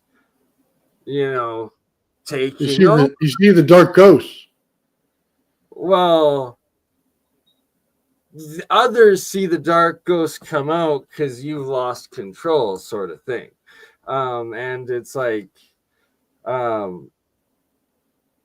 at the time, I definitely wasn't in enough mental state. I think I am now, and it's time to start experimenting with it. But a key part that, see, all of this, like there was so much of it, like 3 years into the whole Akeshi field and plasma teachings and like open workshops. And it's like I was big into it weekly, every single week, doing it, the steps, learning and seeing like all the others that like truly got everything right. And it's like after a couple of years, a lot of they demonstrate everything once on the video, like the 5-hour videos that are up from every week. But it's like that was it. After that point, it goes into the work group videos that are all like private within the group and like just stay within the collective of that technology thing, but you never ever see it again.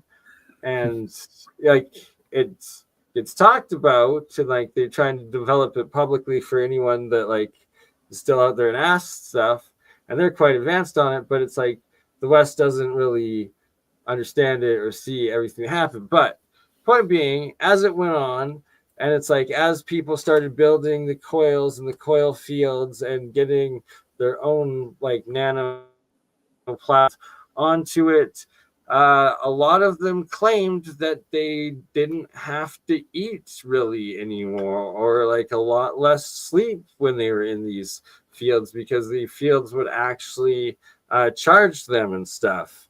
And it was quite interesting.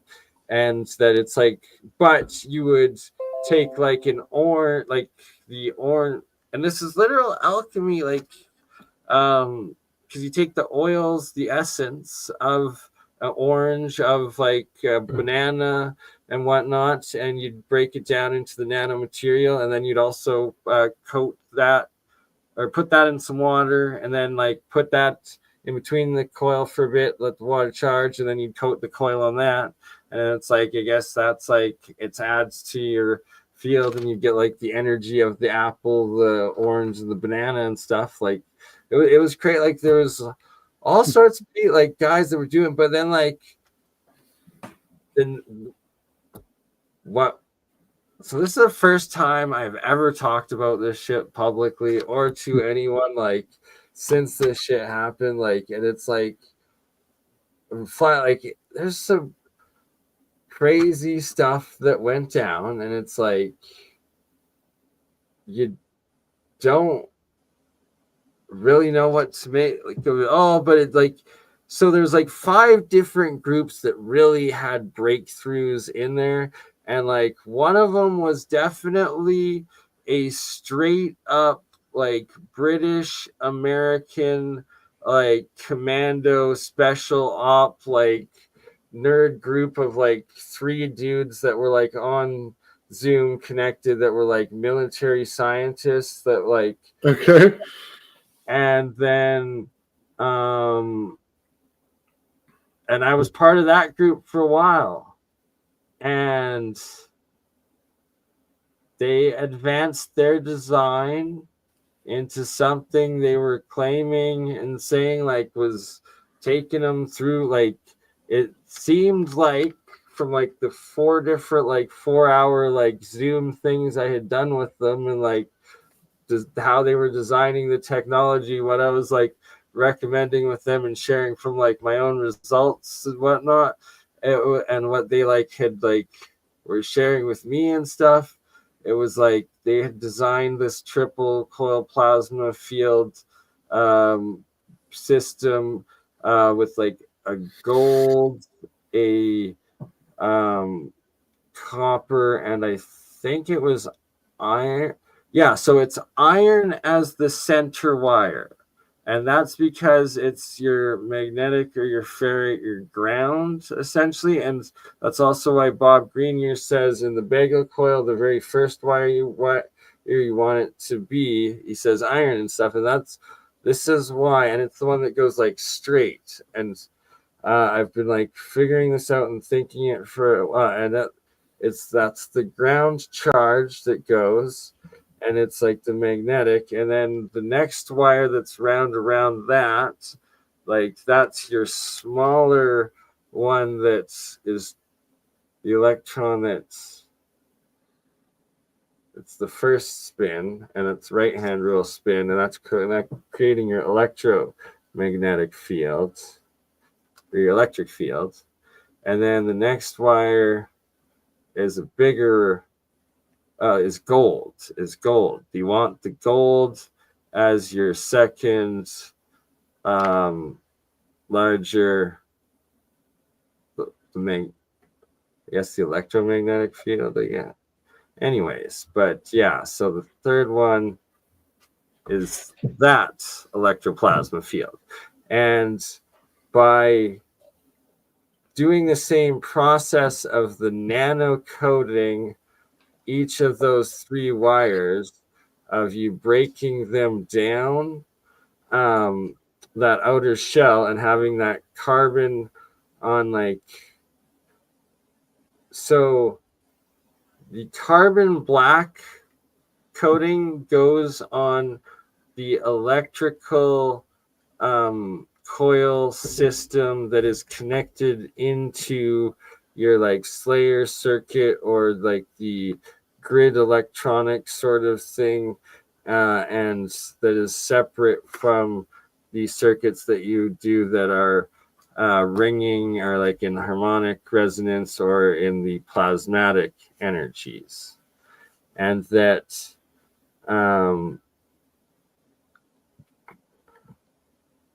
sorry, because I'm connecting and trying to explain how advanced and how the Keshe Magrav system works, and how also his plasma system of fields work, which is like identical to everything you say, do, and show, as well as Jailed and like anyone else that truly is starting to understand plasma fields and the whole science of it and engineering of it.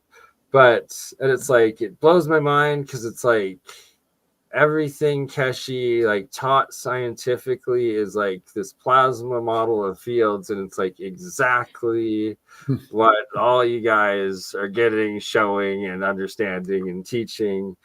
And then it's like I don't know. There's a lot to take. There's a lot of crazy stuff. And anyways, back to the freaking different groups that I experienced. And then like they literally turned into breakaway like civilization stuff where like it was just like the Black Ops dudes, like they last I heard of them, they're like, oh, we got the portal thing, and then they're like, oh, we're gone. And I was like, holy fuck.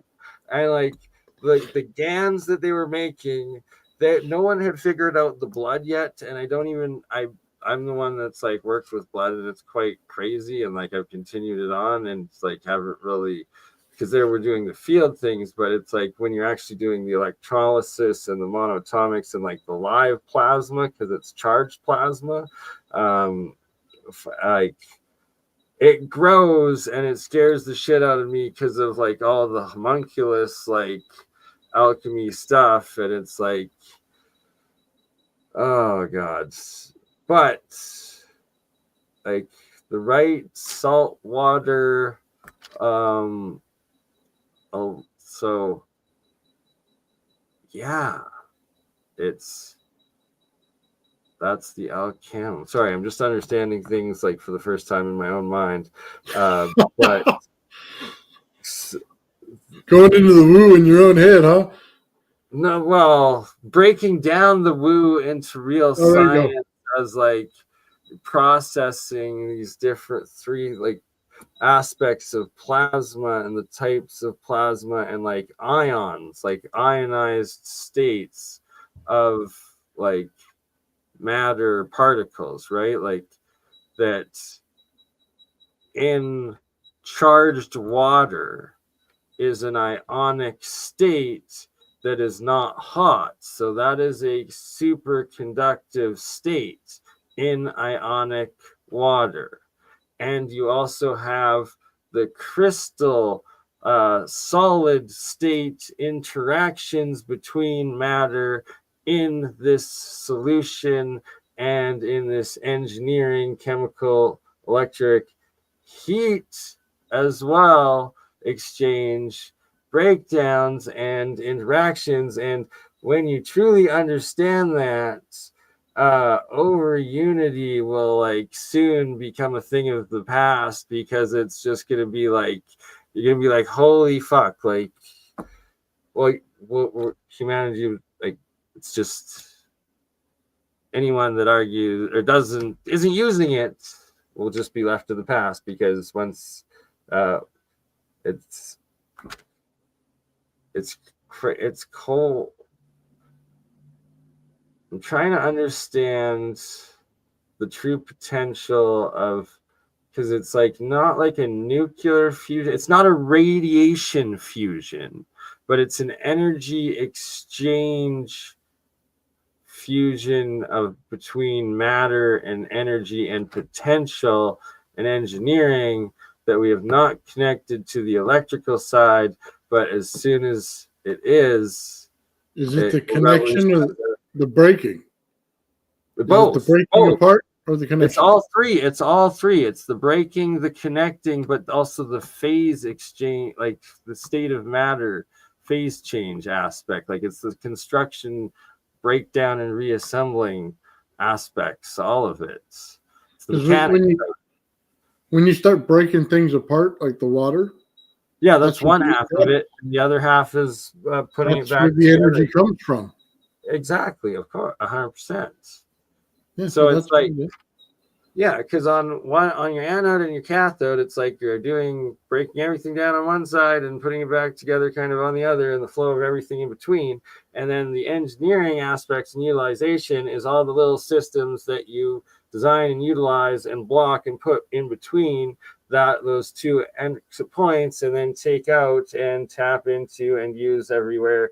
And these other systems that you can form and use with it, and that I've been designing, such as like the hydrogen fuel, the oxygen, and also just charge, and then chemical, nano chemical material making processes and breakdowns and putting back together, like the material science of it. And like it's thing that's wild, because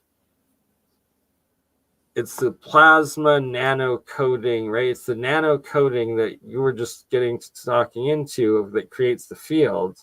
And I guess I should actually ask you a bit more on that to tie this all together here, and your understanding of it, and a bit more of mine, because carbon has a good K value, right? But graphene has a much higher K value. Now we can start building a little bit of capacitors. You want to look into T.T. Brown's capacitors? You want to start creating something that drives a static field through the roof? Layer them. You got to remember in with the Bedini series that he did, he had that Chinese lady, I can't remember her name. And all she told you about was a mesh. Okay? The mesh structure was creating the energy. It was producing more energy because of the way it meshed. Well, now take graphene and mesh it one over the other as you're creating your fields and layer it. Now you're going to get a higher value. That's why I keep telling you guys, and I don't think you understand quite yet, that's why paper has a better value to it. It turns from a non-conductor into a semiconductor in a static field. Well, that's because of the mesh and the way the mesh works out and the air in between. Because once you have the mesh, now you created a field where it holds the energy on the inside of whatever you created. Well, now take that into capacitor plates for T.T. Brown. Now you can start to understand the amount of static electricity he's producing when he basically just use a Tesla coil down the center to create the radiant field. He's creating a massively charged static field in there. It's that simple.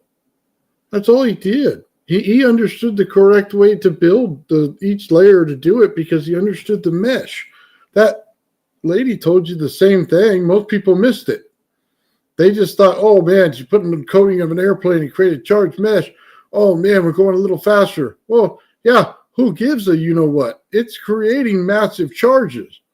I thank you, Nathan. Right there, I'm pretty sure is where I am going to file my first patents and develop technology, a very useful equipment.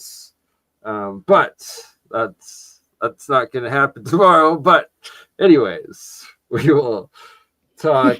No, continue on with what you're saying. Actually, I should not interrupt you because what you're just explaining is huge implications. Please. Well, think of it this way. There's charge fields on the negative end, but you can change them positive. You just have to field flip it. It's really not that difficult. So I'll give you the example of my gravity flare, right? So we have a rotating disc on the top that's positive, one on the bottom that's negative. We all know that. We have a center plate that's neutral, right? But what you probably don't realize off the bat is the top of that plate in the center is positively charged. The bottom of that plate is negatively charged. Your negative is always on the bottom. Okay, all that bottom wire does is it goes to a DC flyback transformer, which basically means the core that's wrapped around it goes to your negative side. Then the mylar and the clear plastic that's wrapped around it goes to your diodes, which is the way it builds out with the clear plastic wrapped with a little piece of mylar on it. It's a one-way diode, okay? And it'll actually go to the top, which gives you your high voltage, right? So you get a high voltage, you get a very low voltage and a magnetic field on the bottom.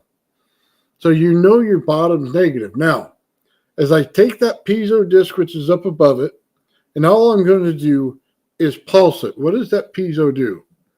It goes in between the two and just moves the center plate.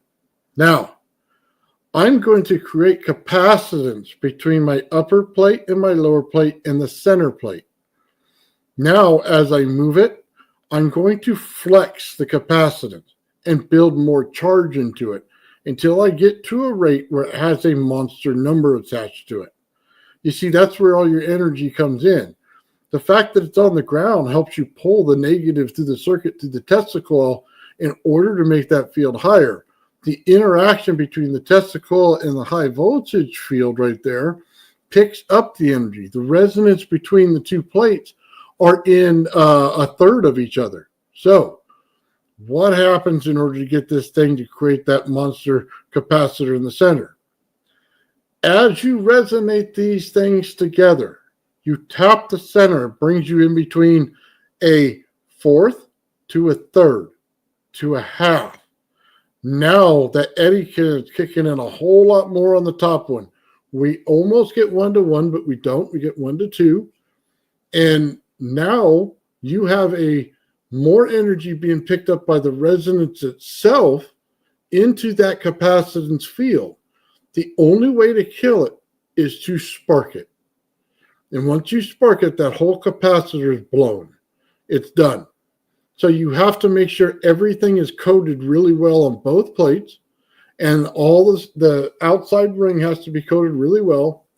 Then you can bump that whole thing, and boom, you get that pulse wave out of it, that monster pulse wave, which will take the bottom field from negative and now flip it into positive and drive the craft up.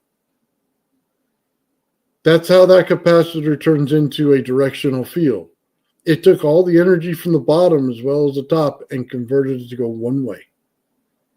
That's it. That's as simple as it gets. That's capacitance. That's understanding why you put two things so close together. You know what I mean? I know they got a bunch of different effects to it, but that's really all it is.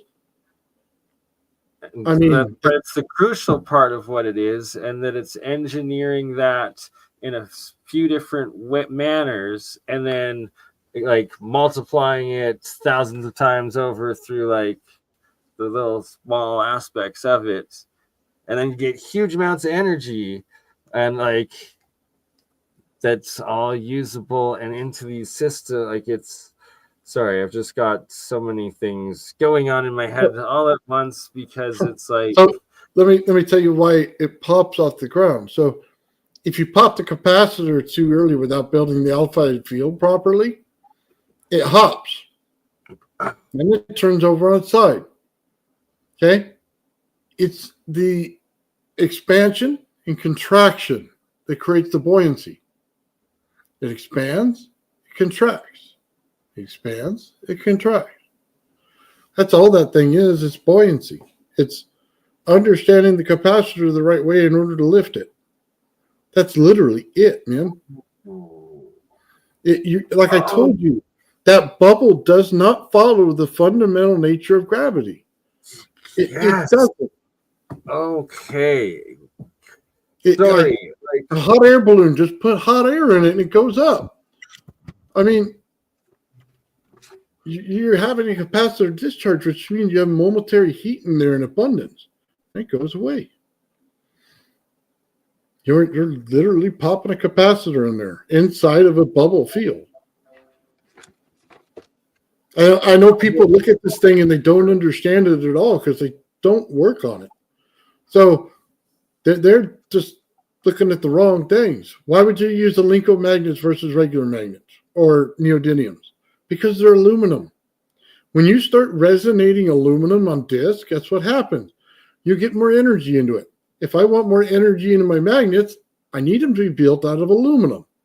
Sorry, I don't care about the gouts. The gouts don't mean. I gotta add to this, and like a moment ago, when I'm like, I got so many things in my head. It's because like I had this aha moment of like now understanding fields and like electrical, like the specific electrical field or specific like magnetic field that is like actually specific to current electromagnetic engineering or electrical engineering compared to the overall atomic field on field interactions and matter interactions, and thus also like gravity fields and everything else are like so exponentially different than what like the current like best minds even begin to grasp at, and then what like is even predicted. It's like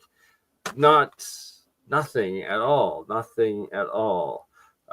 and how matter, energy, space, all and time all like move and interact with each other. It's wild. It's bubble. It's a lot of bubbles. You're just creating the ability to make the vortex pull it in. The vortex. That's it. You're not creating or destroying energy, Bernie. Okay, but you're back to dots and holes, brother. The dot is what creates the vortex that goes to, and sorry, the hole is what pulls in, right? So the hole is the inverse one out, and then the dot is the one too. It's the your right hand. It's the right hand rule, and it's the outer to the inner, the orbit in. It's But you have to have a left hand rule as well. of course that's the that's the opposite. One, right? We gotta remember everything's a yin and a yang. Everything has its opposite. You just have to find out what it is. Yeah, but it's okay. But the left-hand rule is when we get to the fourth dimension, and that's a whole other thing. We're just getting to the three of the gravity, the magnetic, and the electric. You know what? You guys use a lot of fancy words to come up with such a simple project. Hey, I'm saying like, Holy Trinity. It's the three. Dude, it's like 500 words, and I did it in less than a paragraph. You know what I mean? Yes, you did. Yeah, actually, you did, and you do. So we need you to do it one last more time right now to sum it all up, so I can clip it and republish it. Because, like, for those that will actually understand what you are truly saying and explaining, please do.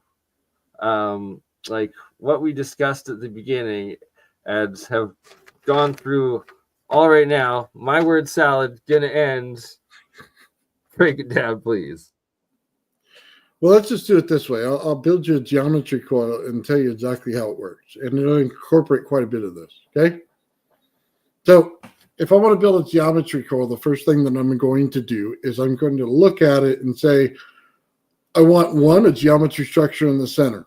Now, how I want to create that? I want to create it 180 degrees out of phase, which means I want two coils, not just one. So I'm going to wind one as soon as I wind the other. Now, there's always different techniques on how to do this. I'll just tell you the basics of what we're doing here. Now, every time two lines go like this, they come across, there are two wires, they create a scalar field in between them. Every time they turn one more time, they create another field. Every time they do it again, they create another one. Again, it's scalar. It builds out in levels, just like the Earth.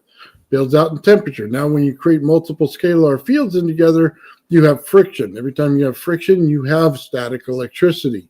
The static electricity builds in between the scalar fields. Now, you have held in static electricity in that field. The heavy side component is basic. It's a leaky capacitor.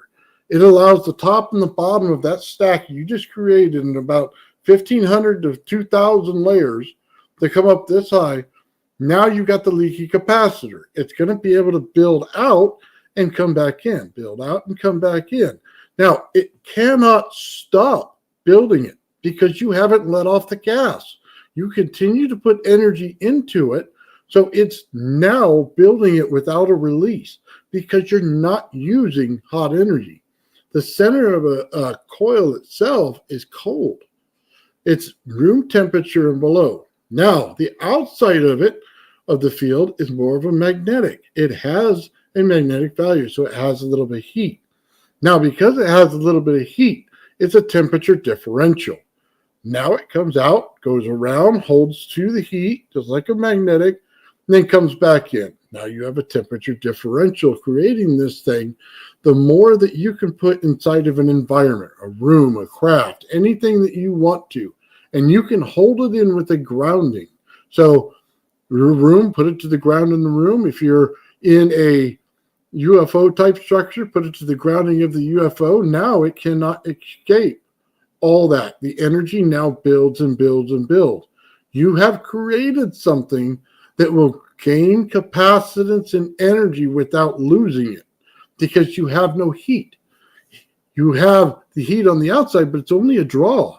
There's not enough of it to make this system inefficient. Now you're building more energy. Because you're doing that and the inside's radiant and you're also creating static electricity, you create an outside field. That outside field is your anti-gravity field. It's your bubble. Now, the inside field is built on the Planck scale. The outside field is built on the Earth scale. Now you can start to understand what we're doing here. You're now creating a bubble. the energy in that bubble, when it reaches a certain capacitance, has the availability to now pop that capacitor. Now you can start putting in basically a pulse to it, and then you can pop it. Pulse it, pop it, bring it back, pop it, bring it back, buoyancy, just like that. It's as simple as that. But when you create this thing the right way, you get the Salpayas effect. You get static electricity on the outside. It's a radiant field. You get a plasma in the center of it. And what do you get? Well, if you built it in a hexagon pattern, you get hexagons all around this thing that actually makes a ball. It builds out. It's just like crystal does.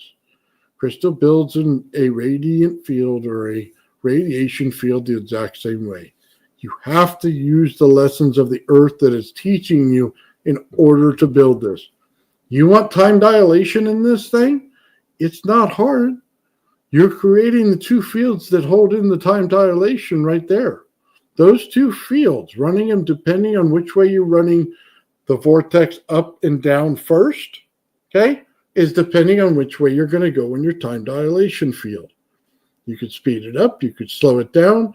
You could run it super fast by putting more energy in there in one direction, or you could just keep it neutral. It really depends on you.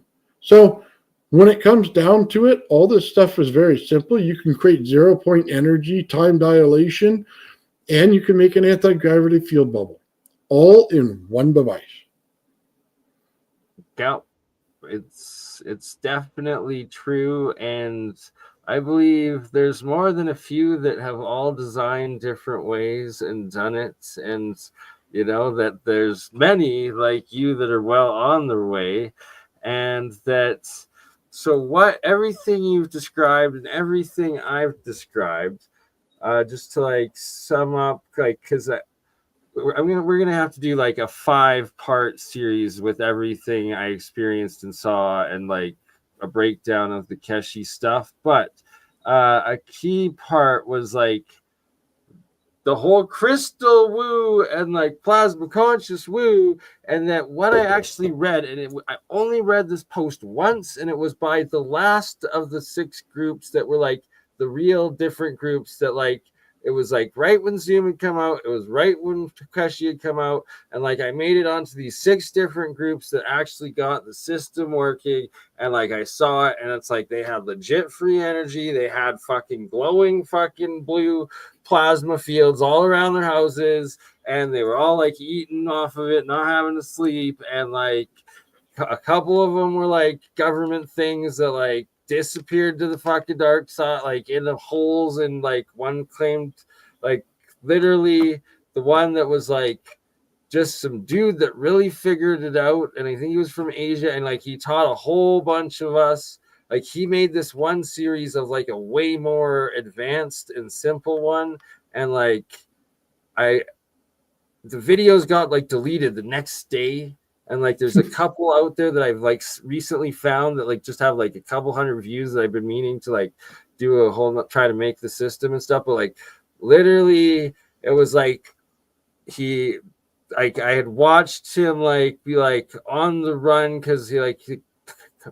government was coming after him because like he had done like the breakthrough was too crazy, and then like he had made there was rumors he was last seen on the dark, like passing the moon, and then it was like apparently he made contact with like the one hippie group that had kind of like was also like getting it, and like that anyways apparently was past the moon, like was on, I don't know, made a moon ship or something, and then I totally forgot what I was gonna say, and it was the hippie group. I think I was who did I originally read? Oh yeah, hippie group.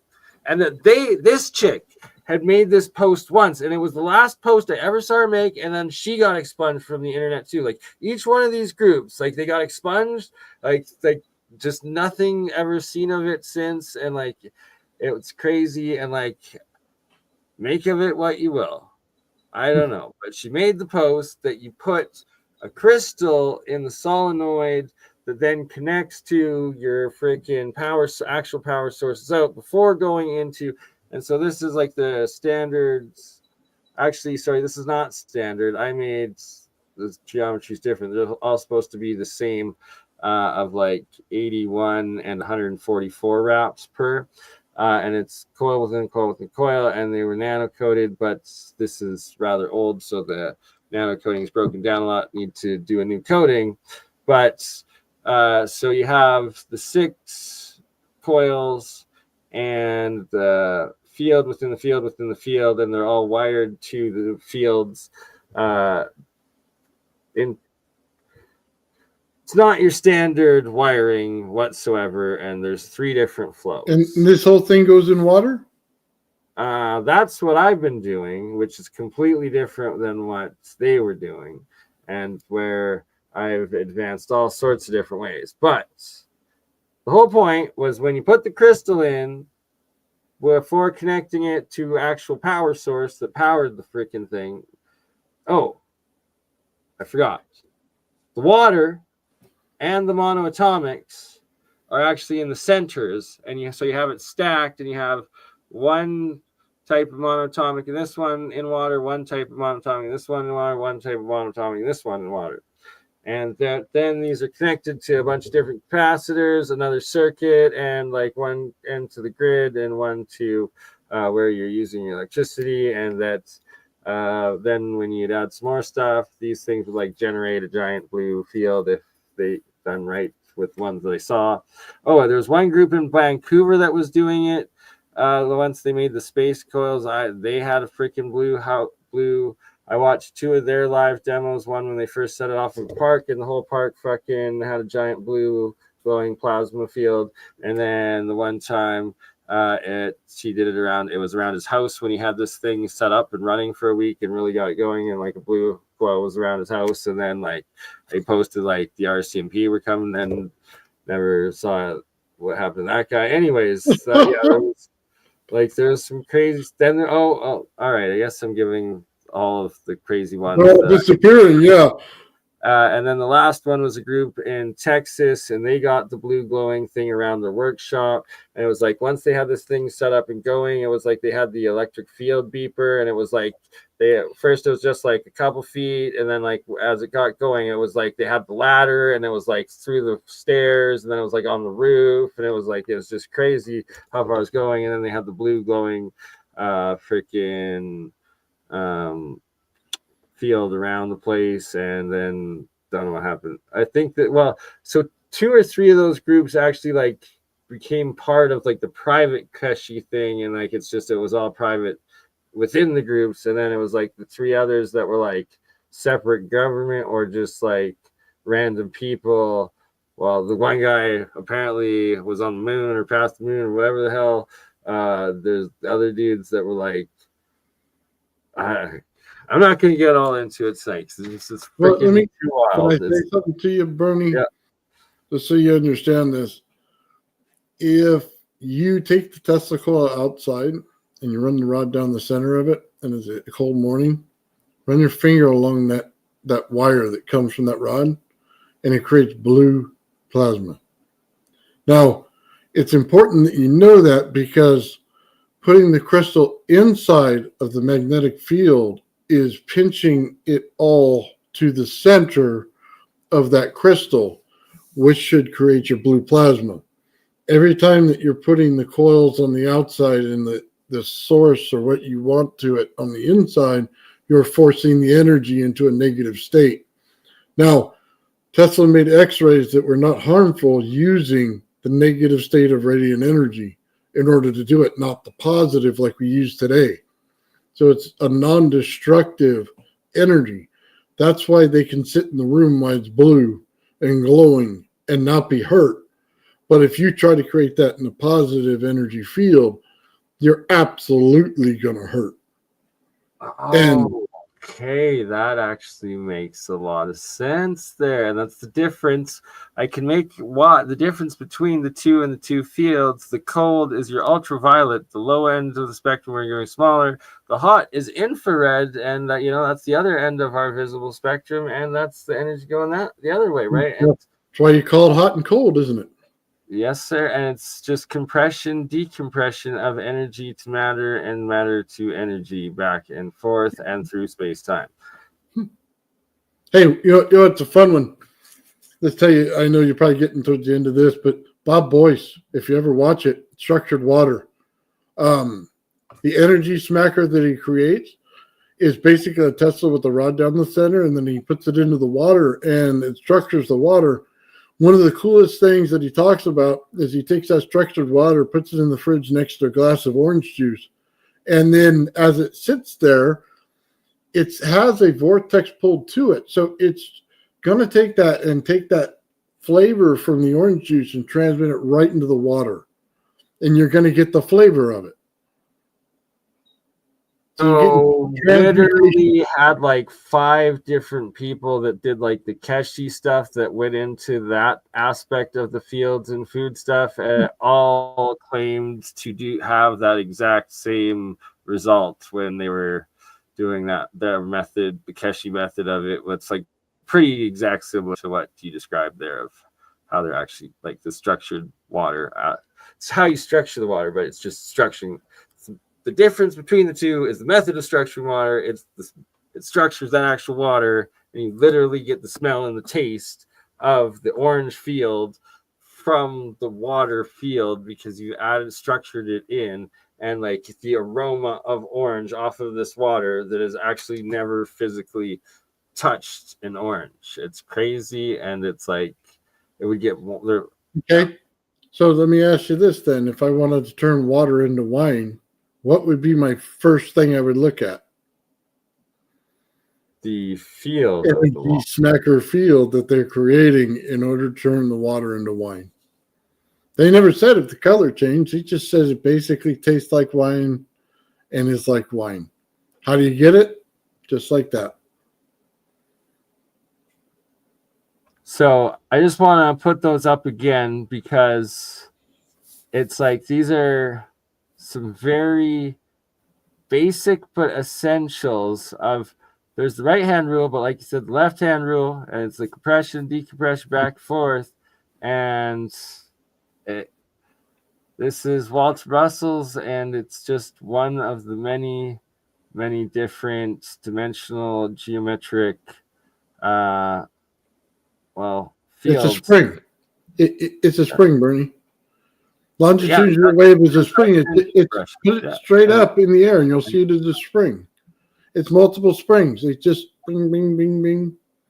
Exactly. So that it's what it is, and then what's so fascinating and why it's so relevant to me, and what I've been describing is because as I watched the Keshi development of the coils and the fields, it's like there would be the center wire. And then for the space field ones, it was like you'd make like 100 or so, I think 82 of exactly this, like that, around the center big field coil that is like the larger coil field. And then around these, you'd have a secondary coil also going with around back and forth and back and forth. And that you'd have arrays of coils like that, and then you'd have them nano-coated, and then there was like 3 of those fields within them. So it's like it got so complex and wild. But yes, they started to glow, and they like it was pretty wild. Anyways, are they different? Are they both copper, or are they different material? So yes and no. First, they did with just copper, right? And that's one thing. But no, that's a key part of the difference between the inner one, the outer one, and the middle one. And yeah, that like I was saying, it's like you want. Okay, so hold on. So the gold has no ohms in a coil. Yeah. There's no resistance. But if you take a copper field and a, say, aluminum field, now you have a battery. 2 copper fields. Exactly. Okay, you just broke it down exactly to what is the best. That is the ultimate one, and it's just which field is which and how much gold you can afford, and that those are the 3 differentials, and that you want the highest differential between the 2 and the middle one, and that's batteries, that's everything. It's electric. It's like it's the basics of all energy exchange and field exchange, and yes, that's exactly it. And There's your positive, negative, and neutral you were looking for. and what you just described would be the 3 metals I would make my coil system out of when I can afford to do so with that much gold. And it's exactly that. Pretty interesting. That's all this stuff kind of works together in the same way. Exactly, and it's field and plasma, like forces, interactions, and pressure differentials. But just remember, you're doing a cold plasma, so it's a little different. It's not harmful as a hot plasma would be. You can't put your finger next to hot plasma. It just burns everything down. There's too much heat. Okay. That's radiation energy fields relevance, and a little bit of my misunderstanding and why I kept thinking earlier I was talking about how like the big field of the terahertz, but no, that's okay. So that is the hot radiation one that you don't need. So you just don't. Hold on. Terahertz is fine. That's a high frequency, so you have a high voltage and you have a low amperage. No. I'm talking about though that you have in the giant plasma fields, because then it will like destroy you, not just your plasma field, but your physical thing, because it's so hard. But that would be a very low frequency, and it would suck to be in that field. Yes, very high amperage field. Anyways, just I'm not gonna go further into trying to explain what I'm trying to make sense of in my head right now, but just what you were explaining affected it a lot. And please come back to what you're saying about that. The radiation, or the hot plasma field.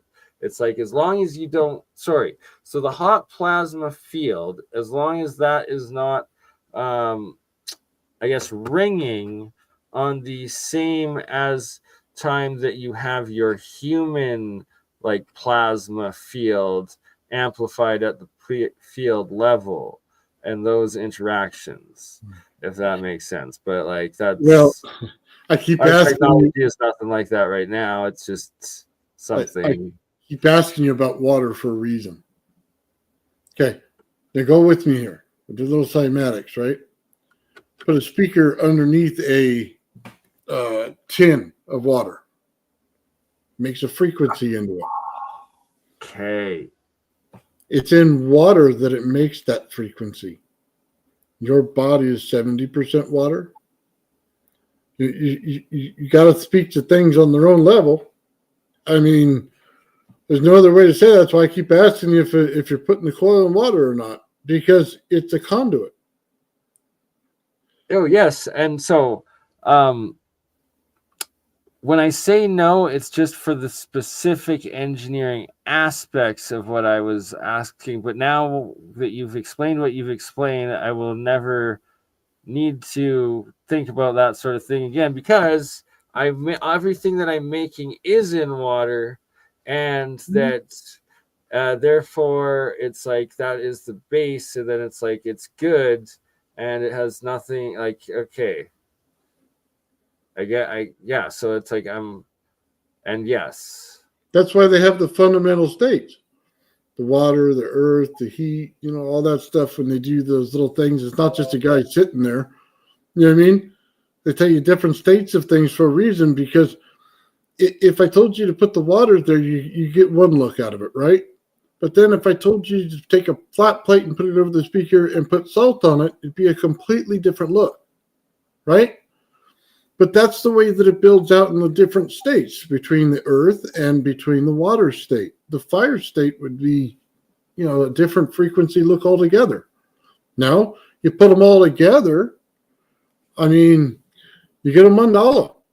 You get what they're trying to tell you there, that there's different states of the energy, different way it builds out, and there's a wiring pattern in every mandala. Every time that you see the angels on the outside, just count them out. That's the amount of pins that you put for your coil. Now all you have to do is take the circles in the center that they create and play stay away from the center. So you cannot cross the line for that one that you're in, and you'll build out a geometry coil. It's that simple, and you'll get those frequency patterns out of it. There's a lot more to geometry than they think it is, man. Right? There's so much, and you get one beautiful kaleidoscope of it, and I'm looking at it from a whole other beautiful kaleidoscope of it, and That's it's right. us engineering these things together that it's gonna rebuild. It all builds on the whole thing together, Bernie. You can't do it without the other. It's exactly every field has to be brought into it. And it's that the ancients got it and understood it and developed it or used it on a massive level that we just don't even fully comprehend yet. Yeah, everything works on. It's like taking a safe, and every combination that you put into that safe is going to unlock certain things. That's how fundamental frequency works. How many points do you have to hit, and in which order? That's it. It's a safe lock. Once you get it, you can control anything you want. So, in my mind, the big thing that I've been I gotta recollect this thought. It's the engineering between what connecting the digital electronic technology and systems and microsystems that we have today into both the cold electrical engineering system side and technology, as well as the plasma side. And it's they're three completely different there's three sides of the energy electrical component engineering that are the exact same, and then each one has something that's completely different. Probably not going to make a lot of sense to people right now, but anyways, please. Any last words? I guess we're getting 3 hours. It's 1:30. I got to get to bed soon because I work in the morning. This was fun. We got to do it again. And what do you got on the go tomorrow? And the rest of it, you were saying you have a few shows. Yeah, tomorrow we got some pre-tape stuff going to go on. I'm gonna meet with some people who want to be on the show, and we'll talk to them and see how that goes. And then we also have Liz. She's going to come in and she's going to talk about us with Atlantis. And she had a previous life in Atlantis that she said lasted 15,000 years. So we're going to go with her and see exactly where, vibrational frequency. She talks about it a lot and how it was used in their technology. So we're going to go right down that road with her. We're going to find out how they lived and the way they thought about things, so we can understand why the society either collapsed or succeeded in certain ways, or if they're in Middle Earth, or are they, roaming around with us. So I find it absolutely fascinating to go down that road. Me too, brother. So what time is that? I'm going to have to try to tune in and watch the premiere. Well, that one, we're going to pre-tape that one, and then it's going to air. Filming tomorrow. So yeah. be okay. I look forward to watch. Well, that's good. I don't have to worry about it. I can focus on work tomorrow, and I look There you go. forward to watching it when it's premiered. And anything you're saying this Thursday or Friday, you're doing some stuff.